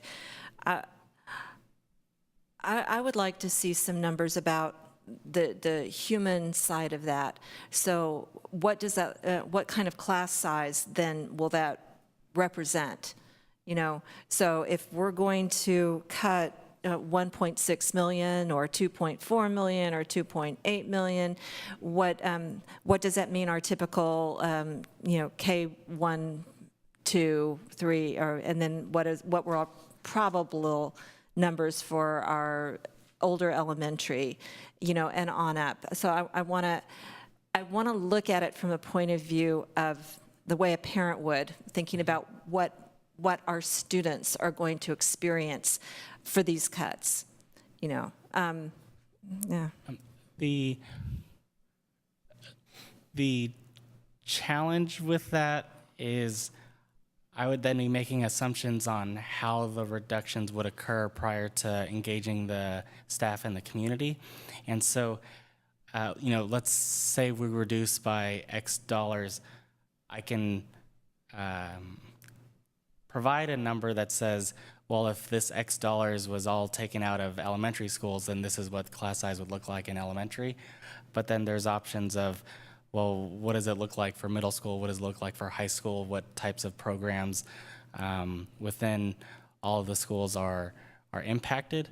And so I would hesitate to do that because then it would seem like I'm jumping the gun on those conversations. Well, I think we need to find some way to provide some sort of modeling, because other than, if you don't do that, then people are looking at a very abstract number and they're thinking, okay, we'll buy fewer textbooks, or we'll buy less, copy paper for the photocopy machines, or we'll do that. And if we hit a number and go to all these meetings, and then the community finds out, oh, we've got a class size of 35, they're not going to appreciate that they didn't get some sort of modeling of that when they were asked for their input. When you ask for their input and you don't give them a model, it's empty input.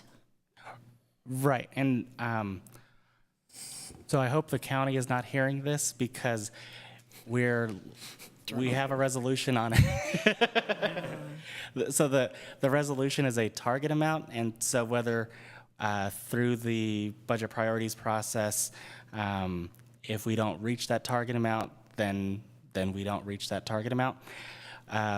But what I was envisioning was that through the input collected through the meetings, we would then have board meetings from December, January, and into February on what does that look like specifically for elementary, for district office, for extracurricular activities. What are you going to ask at the Cornell PTA meeting? Everybody's going to say, keep the cuts as far away from the classroom as you can, and we already know that. So if you want real input, you have to provide real models. I think I might be able to help. Let me try it this way.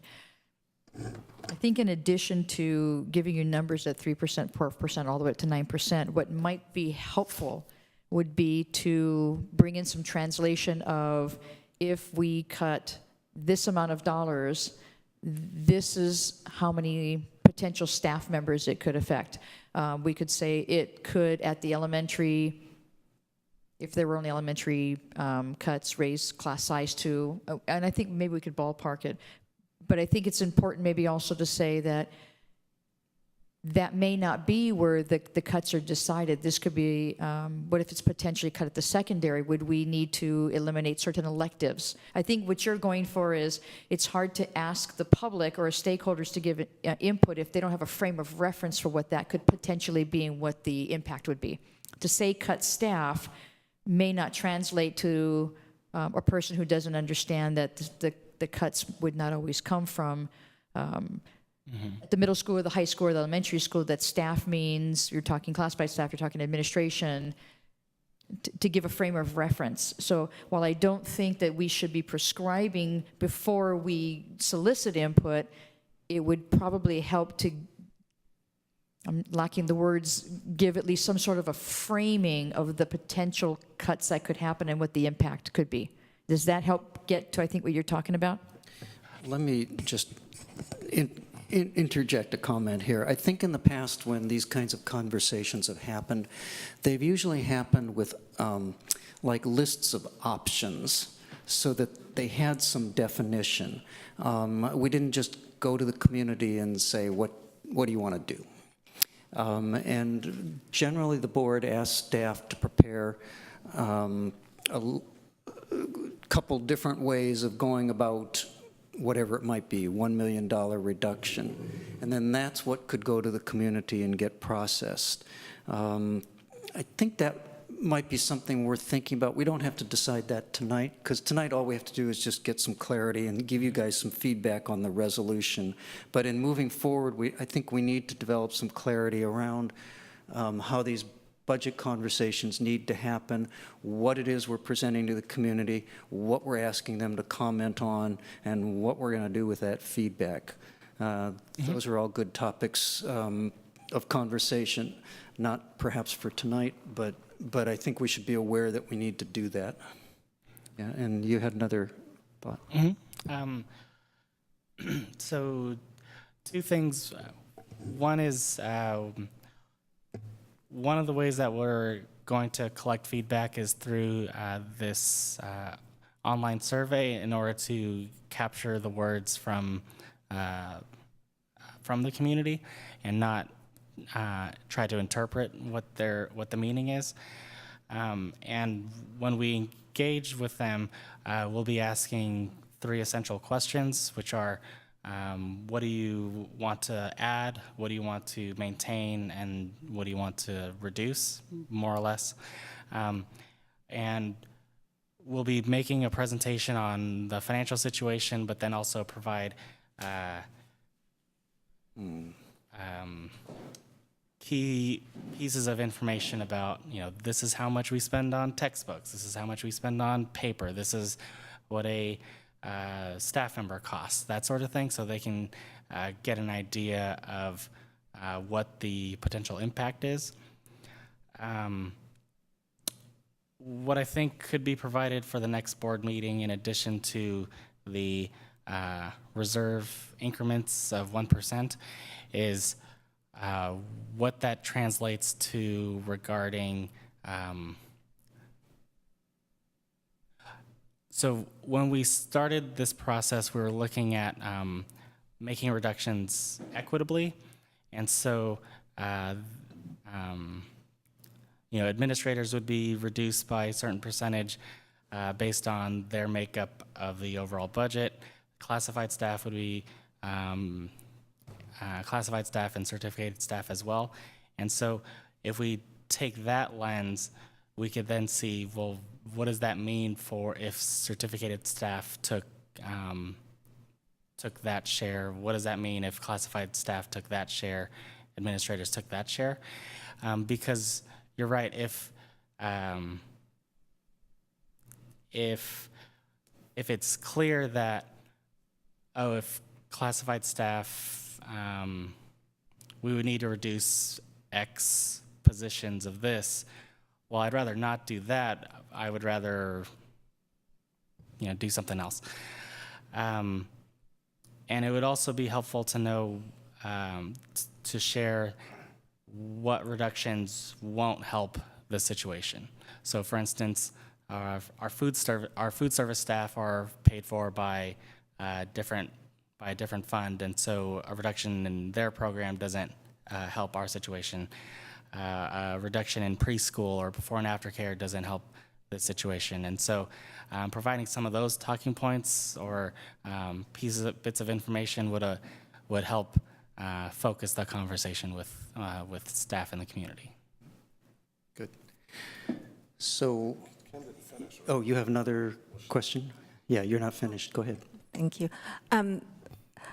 I do strongly believe that a frame of reference is necessary to get meaningful feedback from the community, and to and for the community to be truly engaged in this process. If we don't provide them the information, they'll be like, well, that was just that was just a nothing exercise. And I would like to see staff assume the equitable distribution of cuts that you described. And I think that as we go further into this process, it would be up to the community to decide if they wanted to shift away from that equitable balance, if they wanted to favor keeping staff at the elementary schools and dropping more at the high school. I think that would be something that we would get back from them, but I think that what staff would present in the models would be equitable. So I think if you could, tie that 3% with, we'll lose a teacher in every grade at every elementary school and a teacher in every grade at the middle school and the high school. And if we try to get to a 6% reserve, we're going to lose more than that, maybe twice, maybe 2 teachers per every grade at every elementary school. But I mean, this is the kind of massive reduction in personnel that we're talking about. We need to, it can't be sugar-coated at the beginning of the process, because we're going to have to talk about what that really looks like on the ground. And I hate to say those things, and please correct me if you think that I'm vastly off, because people are going to be watching this on TV. But to not say those things is going to put us in a worse position later on. So we will definitely have to be doing some of that as we move forward into September and October. I'm kind of coming back around to the question, what's on the agenda just for tonight, which is our giving feedback on this sample resolution. And I think it might be time for me to offer some of my comments and questions. You can't put a budget item on here without me having something to say. So I share the concerns that have been expressed about cuts that are too big too quickly. I think it's going to be disruptive if it's too big too quickly. In particular, these scenarios in which the reserve actually increases next year, I don't think those are realistic. I don't think we would want to do that, and that's just me commenting. And we'll go around and we'll try to get you some guidance from the board as a whole when we're done here. I asked one question of Alan, which was, what do we need to do to maintain a 9% reserve next year? I had in mind spreading cuts out over multiple years as much as we could. So if we wanted to maintain a 9% reserve next year, it's close to that 1 million. It's 1.15 million. So that's actually a number I'm more comfortable with. Personally, I think I'm more comfortable with committing to the 9% reserve for the next year, but not for 2 years or 3 years out, because there's so much uncertainty in projections that I'm reluctant to commit to a trajectory that is designed to preserve a 9% reserve in the 3rd year out. I'm comfortable with trying to get us to a place where next year's budget has a 9% reserve in it. But I think we'll just need to come back and do some mid-course corrections the following year. I think there's so much uncertainty in the projections that trying to aim for a 9% reserve 2 years out, 3 years out, 4 years out is probably not realistic. So I'm inclined toward a lower number rather than a higher number, understanding that we might have to be doing it again the next year. But I think I'd rather have the flexibility of revisiting it than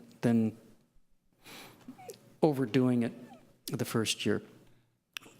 One comment I think I should make is that presumably all of these represent net reductions. That is, we get funding for class size reduction. So, we can't go too quickly to a scenario where you're letting class sizes increase above 24-to-1. We jeopardize our class size reduction funding, and that changes the balance of revenues and expenditures. So I think we have to be careful in terms of what we're thinking of, that we're always thinking about the net here.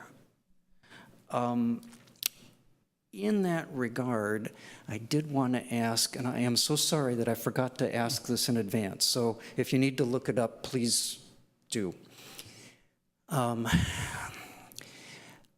It occurs to me that Measure LL funding is only good through, is it 2019-2020, or is it 2020-21? No, it's the sooner. 2018-2019?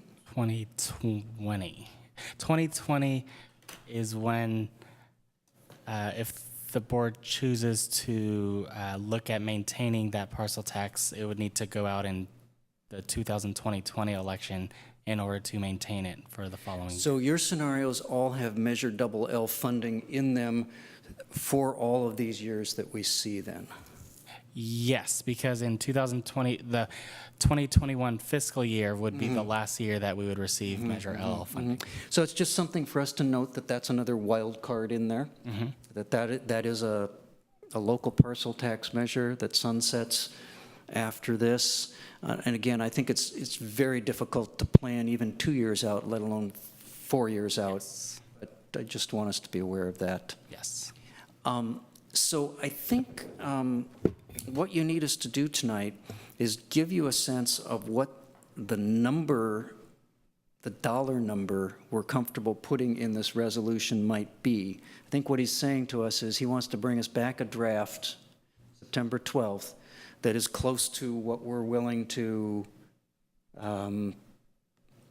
consider voting yes on. You don't have to commit to voting yes on it, but something that is plausible. So at this point, then I will just offer my personal comments here, that as I look at the resolution, I'm more comfortable with lower numbers than higher numbers. And then there's one clause in here that I think I'm not quite comfortable with. So in the budget resolution, there's the bunch of whereases, and those are all fine. And then that's followed by the capital Now Therefore Be It Resolved. And then we have a section 1. Okay. And so I'm wondering, again, if there might be support from the rest of the board. Everybody sees that section 1 where it says... Page 82. Yeah, I don't have page numbers on mine for some reason. The Board of Education will follow... Just put it up here. That's it. Yeah. So that particular statement right there, I wonder if we might consider putting a period after February 18th and eliminating the words "in order to maintain the 9% reserve policy." And I only offer that because of my own discomfort with trying to plan a budget that projects a 9% reserve 3 years out. You know, I absolutely understand that you'd like to have it the next year. But if we have that language in there, it's almost like it commits us to a 3-year budget with a 9% reserve. So I'm going to offer that as a question for the other board members.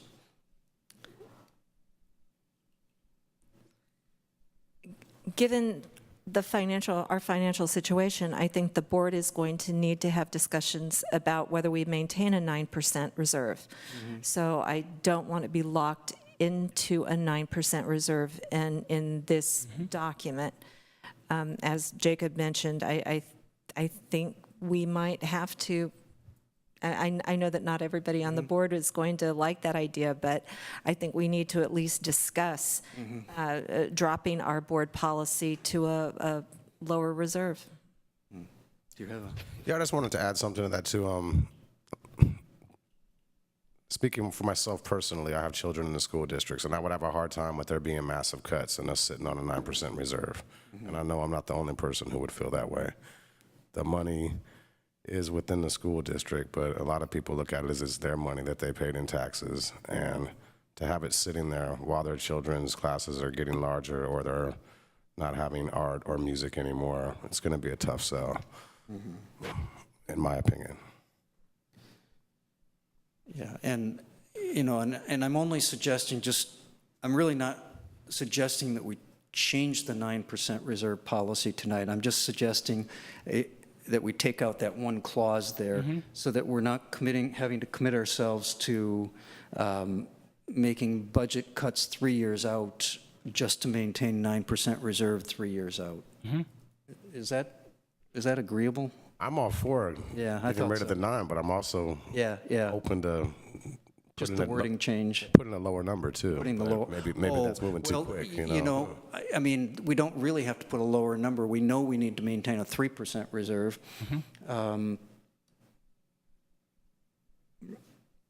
Regardless. Right. Yeah, I don't know. Kim, what's your thoughts? Are you, I would like to see the draft language changed. okay, so you're willing to do that? So maybe we could, just change that one statement there, and then we don't have a resolution that looks like it's committing us to something 3 years down the road. Yeah, Jacob. Just kind of backtracking a little bit, I just wrote down and I didn't want to forget it. When Mr. Gar was talking about the survey that's going to go out to the community, and you were saying there was like 3 questions that were going to be asked. I understand that September 12th, we're basically being required to do something from the county, so that's, it's not negotiable. But how much input can we get from the community before September 12th? I mean, if we make these massive cuts, then we're going to go to them and say, okay, we've made these massive cuts, now where do you want the cuts? I mean, I don't know if it's too late in the survey, but I think it would be helpful to ask them what percentage reserve are they comfortable with, even though I understand the board makes the final decision. But I've never really seen the question worded that way. It just seems like now, let's just say, for example, we took the most expensive route or the deepest cuts and said, okay, yeah, we're going to cut $3 million. We didn't ask them if they were okay with us cutting that deep. Then all of a sudden, we're going to come to them and say, okay, we're about to cut $3 million. Now, give your input. It's like it's too late then.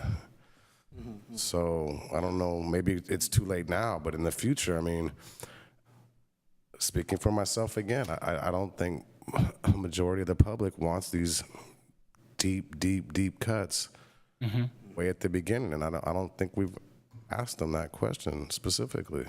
So you would like that question to be asked? Yes, I would. Yeah. That, I think, is why, at the beginning, I talked about why we only need to promise the county the minimum. Correct. Then we could, then we have a longer period of time that we can go back and forth with the community. And as Charlie said about too much of an adjustment too fast, I think that there could be adjustment. Like I think if parents understood that school care could provide funds that would keep more staff on, that I think that there could be an increase in donations that would help us maybe avoid cutting some programs. But that would take a while. It would take a while for the organization to step up and start the wheels rolling to try to make that happen. So I also see a slower approach as being beneficial in that way. Alan, let me just check process with you. If I understand and remember correctly, basically when we do the first interim budget this coming fall, then you will have to certify positive, negative, or qualified. And at this point, given the budget that we have, the best we could do would be to certify it as qualified, because we can't show that we will definitely be able to maintain our 3%, the minimum 3% reserve for the current year and the next 2 years. Is that right? Correct. Yeah, so basically the minimum that would be needed at this point in order to retain a positive certification would be the 1 million reduction, more or less, because that preserves the 3% reserve 2 years down the road.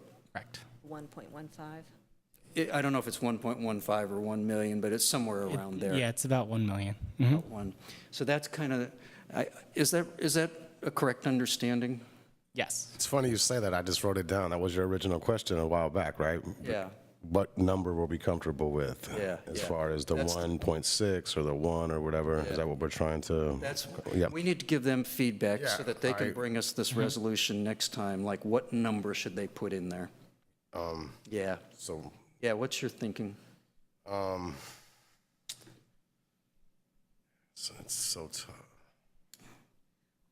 While you're thinking, Jacob, if I can, okay, because I thought there were two things going on here. One, I thought you were going to bring us back a more detailed scenario that had not just the 3% and the 9%, but some percentages in between.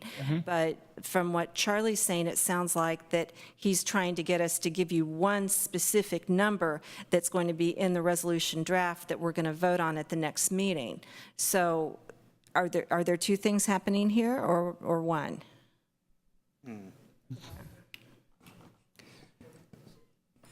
Yeah, We could provide the percent information we would put it prior to the September 12th meeting, so the board would have more information to make an informed decision on that dollar amount. I think the two are tied together.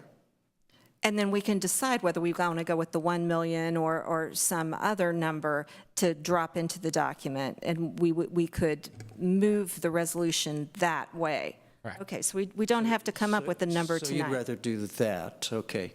Because that would be fine, I think. I mean, initially, my understanding is we were bringing this to us for review and discussion tonight, so we could give you some guidance on what number to put in there.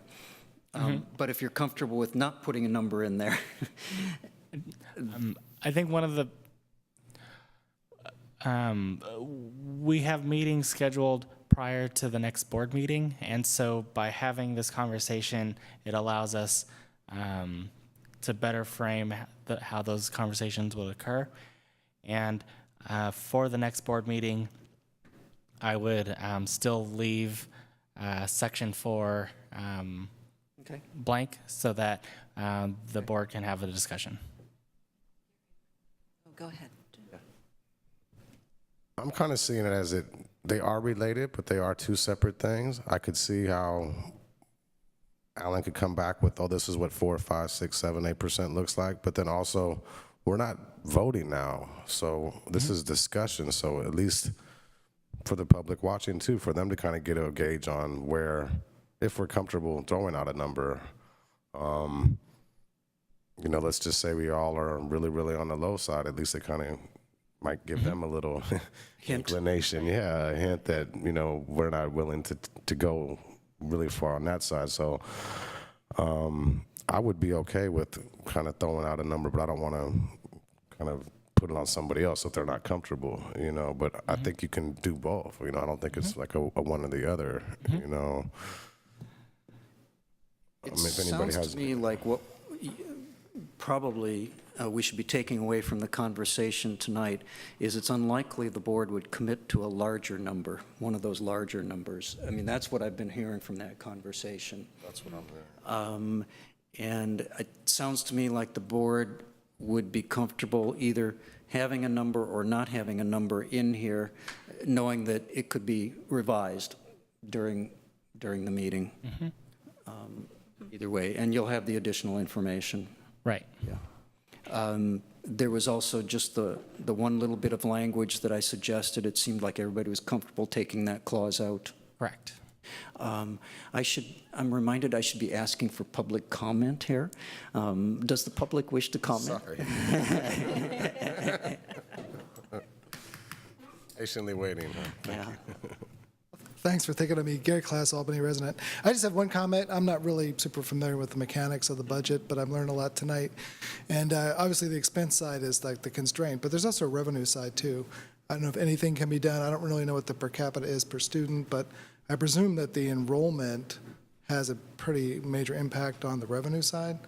So I think that's something you might want to articulate to the public as you talk about potential cuts, because to your point, it's a net number. So I don't know if there is any that can be done on the revenue side in terms of enrollment or any assets to sell, but something that probably should be addressed. Thanks. Thank you. Thanks, Gary. Yeah, that's a complicated question, and obviously to whatever extent that you can both give us the enrollment update next board meeting and then tell us something about the financial implications, I'm sure it will be useful information. Great. Yeah. One of the things that I also wanted to mention, so the process that I'm proposing would be for a one-time reduction, whatever size that may be. The reason for that is because it is clear that there are going to need to be some changes in how we do things. And if we make one reduction now, it would better inform staff on how that reshuffling would occur versus making a smaller reduction now, doing a reshuffle, and then making another reduction a year, 2 years, 3 years from now, and then reshuffling again. I'm hesitant to like provide positions or anything like that, but I'll give the example of, let's say everybody has markers, and okay, markers are too expensive, so we're all going to go down to colored pens. But then a year later, a recession hits, and now we're going to need to go to pencils. Versus if we knew when we had markers, we made one reduction, we can go down to colored pencils, and everybody would be happy with the colored pencil program versus the gray pencil. Sorry. So that's just. That sounds like it's something worth talking about further, because I think there is merit in that argument. I think we've also heard that we might be more comfortable thinking about spreading the pain out a little bit. Oh, my time's up, so. So I think we better talk about that one further. Yeah, Jacob. Yeah, I just noticed something too, on this same page, where section 1, you wanted to not have us tied into the 9% reserve. If you scroll up, the 9% is mentioned. Oh, sorry. If you scroll up, the 9% is mentioned like another 2 times. So we might want to consider possibly dropping that too. On the very first one, included in the budget priority process as a policy for the district. I mean, that's true right now, but if we decide that we don't want to be tied into a 9% budget, a 9% reserve, I don't know if that needs to be there. Would it be more appropriate to simply say, whereas current district policy is to maintain? Yeah, it just, even the next one, it just seems like, to me, that's kind of promoting why we think a 9%. I mean, the previous board thought that the 9% reserve was a good thing to do, and we might realize now that it might not need to be that high, or may not be able to afford it. It just seems, I don't know why it's there. It definitely doesn't need to be there. This sounds to me like we might need to have the full board weighing in on these, and I think maybe what your comment should do is sort of just make staff aware that we might be wanting to change those phrases in the next draft. It's not clear how we should change them. Charlie? Yeah. Okay, yeah. I mean, this isn't a change. If we simply remove these 2 whereas clause from this document, it's not a change in board policy. This is just something that's getting sent to the county. So, the discussion of board policy on the reserve is completely separate and requires the entire board. But how we phrase this resolution that gets filed at the county is a simpler matter. So I think it would be easy to just remove it, because it doesn't need to be there. We don't need to describe our reserve policy to the county. That's not what they're asking for in this document. Yeah, Jacob. I'd like to add one more thing too. The 89% of personnel, that's not necessary either. It almost looks as if it's another way of saying what our employees are paid too much or something. I mean, it's factual, but it's not necessary. I mean, we can, as a board, decide what we want to put in there. Like Kim was saying, they're not asking us what percentage of our personnel goes to salaries and benefits. I don't know why it's there. Yeah. So probably what we should do, I'm looking at the clock and thinking, we probably provided as much input as is needed tonight. we should ask staff to think about if you want to revise some of those whereases. You've heard input from the board tonight. We'll look at them again next meeting. Mm-hmm.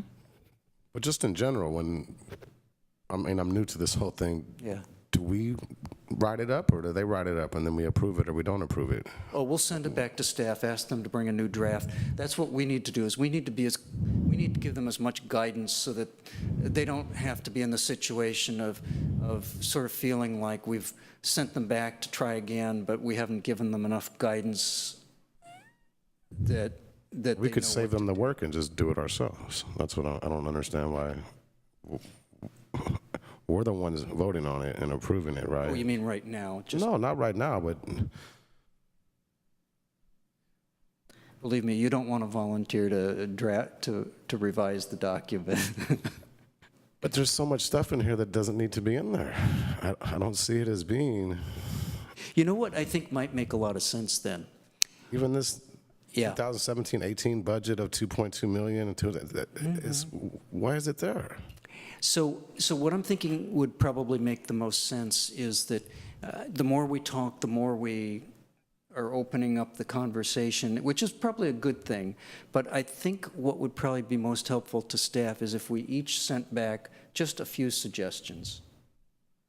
We don't have to mark it up, redline it, stuff like that. Just send back a few suggestions, and I will say, my suggestion is delete this phrase, and you'll send back some suggestions.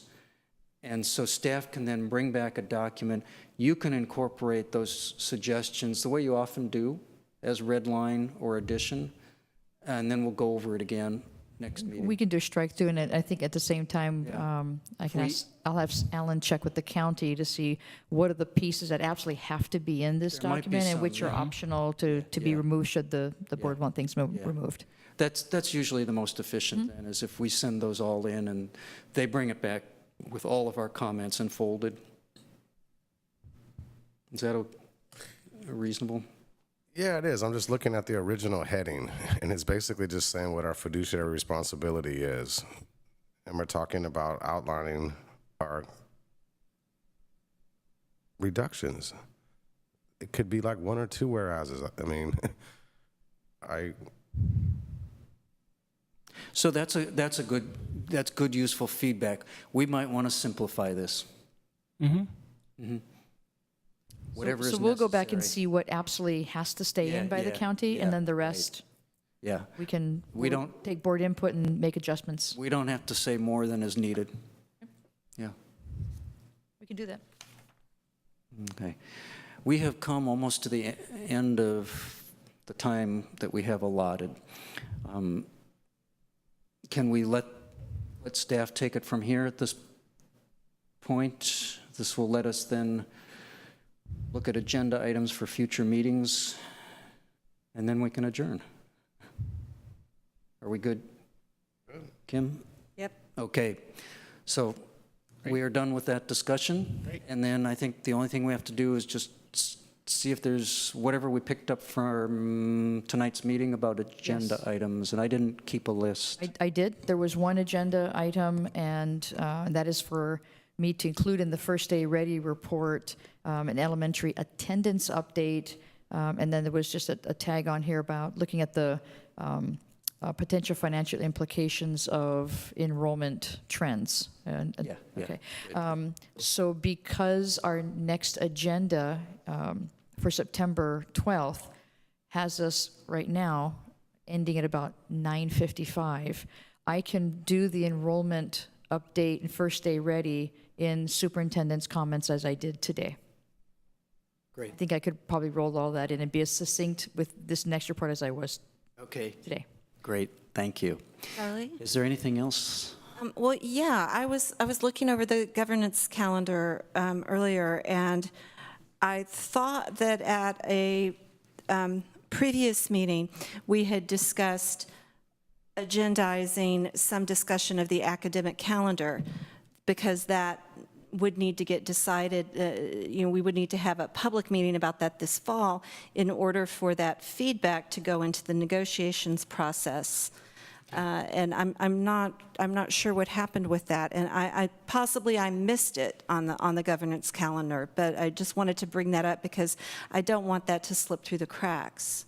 So is that something that we can add to a future agenda, not this coming one, because it already runs till almost 10 p.m., but if that was mentioned in a previous board meeting and we were planning to put it on an agenda, we just don't want to lose it. The closest, currently the closest board meeting that I could bring this would be the second board meeting in October, which would be October 24th.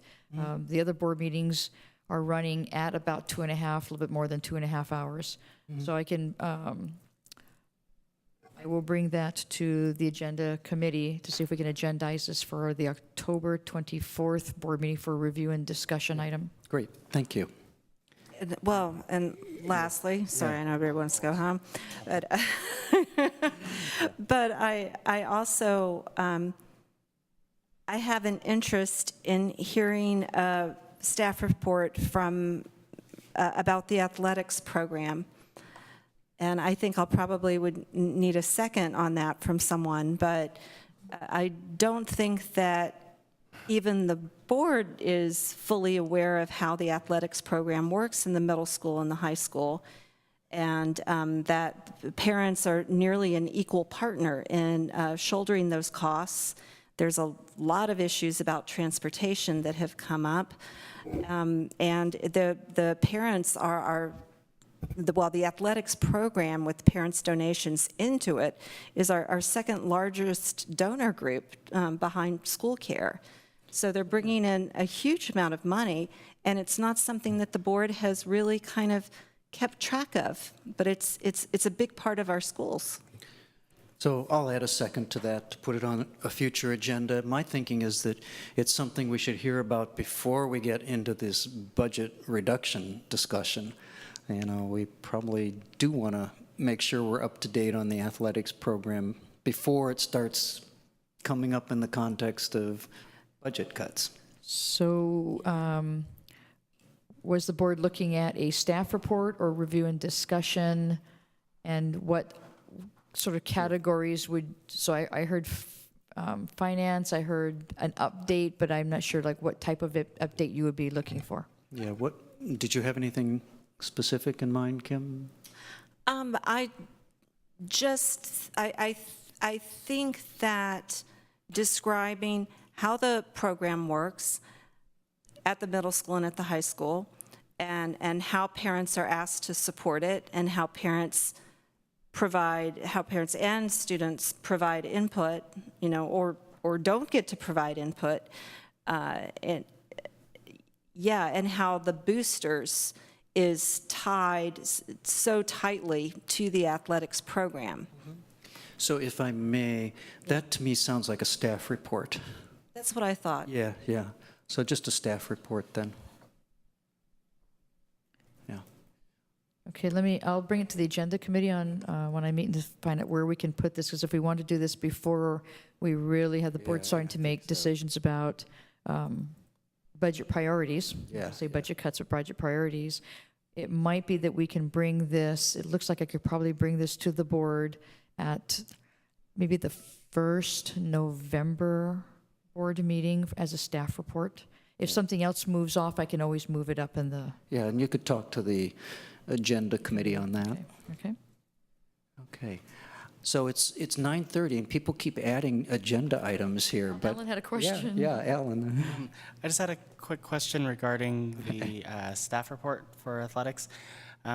So we would need to be careful because Boosters is a separate organization, just like school care or PTAs. And so I think it's absolutely important that we provide a staff report on the athletics program. But then I think providing a report on Boosters may be challenging. Yeah, I think you don't want to be telling boosters how to spend their money. That's their decision. But I think it would be helpful to know who contributes how much to the total athletics program. Yes. And and kind of what the division of labor has been there. Right. Okay, just wanted some Yeah, clarity yeah. for the staff report. Yeah. Thanks. Okay. Have we added all the agenda items that we want? We'll make for some very full board meetings. I think that covers everything. Have I missed? Yeah. No, again, I apologize, but what came up tonight, again, is a question about enrollment and the changes that were made last fall. I think either last October or November, the board changed the interdistrict enrollment policy. And we don't have to agendize this or bring it, but I think that we should all think about whether perhaps changes were made that need to be rethought, especially given our budget situation, our enrollment situation. I'm not sure that all of the things that have happened since then were expected. But I think that the policy as it stands has maybe created more questions than what the board anticipated. Again, I hesitate to add an agenda item, but because this keeps coming up and because I feel like when it comes up, it's not stated correctly, I am feeling like it would be helpful to actually maybe it's time to review that policy. Maybe that can be done under board policies at some point, and I'll leave it to the agenda committee to consider. My understanding of what the board did last year was the board did not actually change the policy. The board realigned the policy to be what it thought it was rather than the interpretation that had been used for a number of years. That's a little different than actually changing the policy. So, and clearly this is a distinction that's not, it needs some explanation. So what I can do is start off with a staff report on, sorry, let me think this through. If the board please, I need a little bit of time to think about this. yeah. I want to talk to Marie. It would also help me to, I have to go back and review the previous discussions from, I can watch them, the board meetings, Yeah. and perhaps contact Dr. Marcia Brown and find exactly what the discussion was, because I do know there was questions around interdistrict transfers, grade span, when do you stay to the end, and there were some decisions made about how I'm sorry, the difference between the, sorry, it's late, continuity of education. That's right. Versus That's right. ending at elementary, middle versus high school. So if you can give me some time to take a look at that and work with Marie Williams. So the piece of it that I think is most in need of clarification is why do we now have something called a temporary interdistrict transfer and a permanent interdistrict transfer? Correct. Whereas before we just had something called an interdistrict transfer. Right, and I do know that was part of the discussion as well. That was the critical part of the discussion, actually. So, and it may be necessary to do that in the context of a review of the board policy, and I'll let you decide. Since it does keep coming up, it does seem like it needs to be clarified in some way. Okay, so if the board give me some chance to do some, Yeah, at least have staff do some research on this. Yeah, that'd be good. Thank you. Okay, are we there now? We're there. All right. So we have come to the end of our agenda, and with that, we are adjourned. Thank you.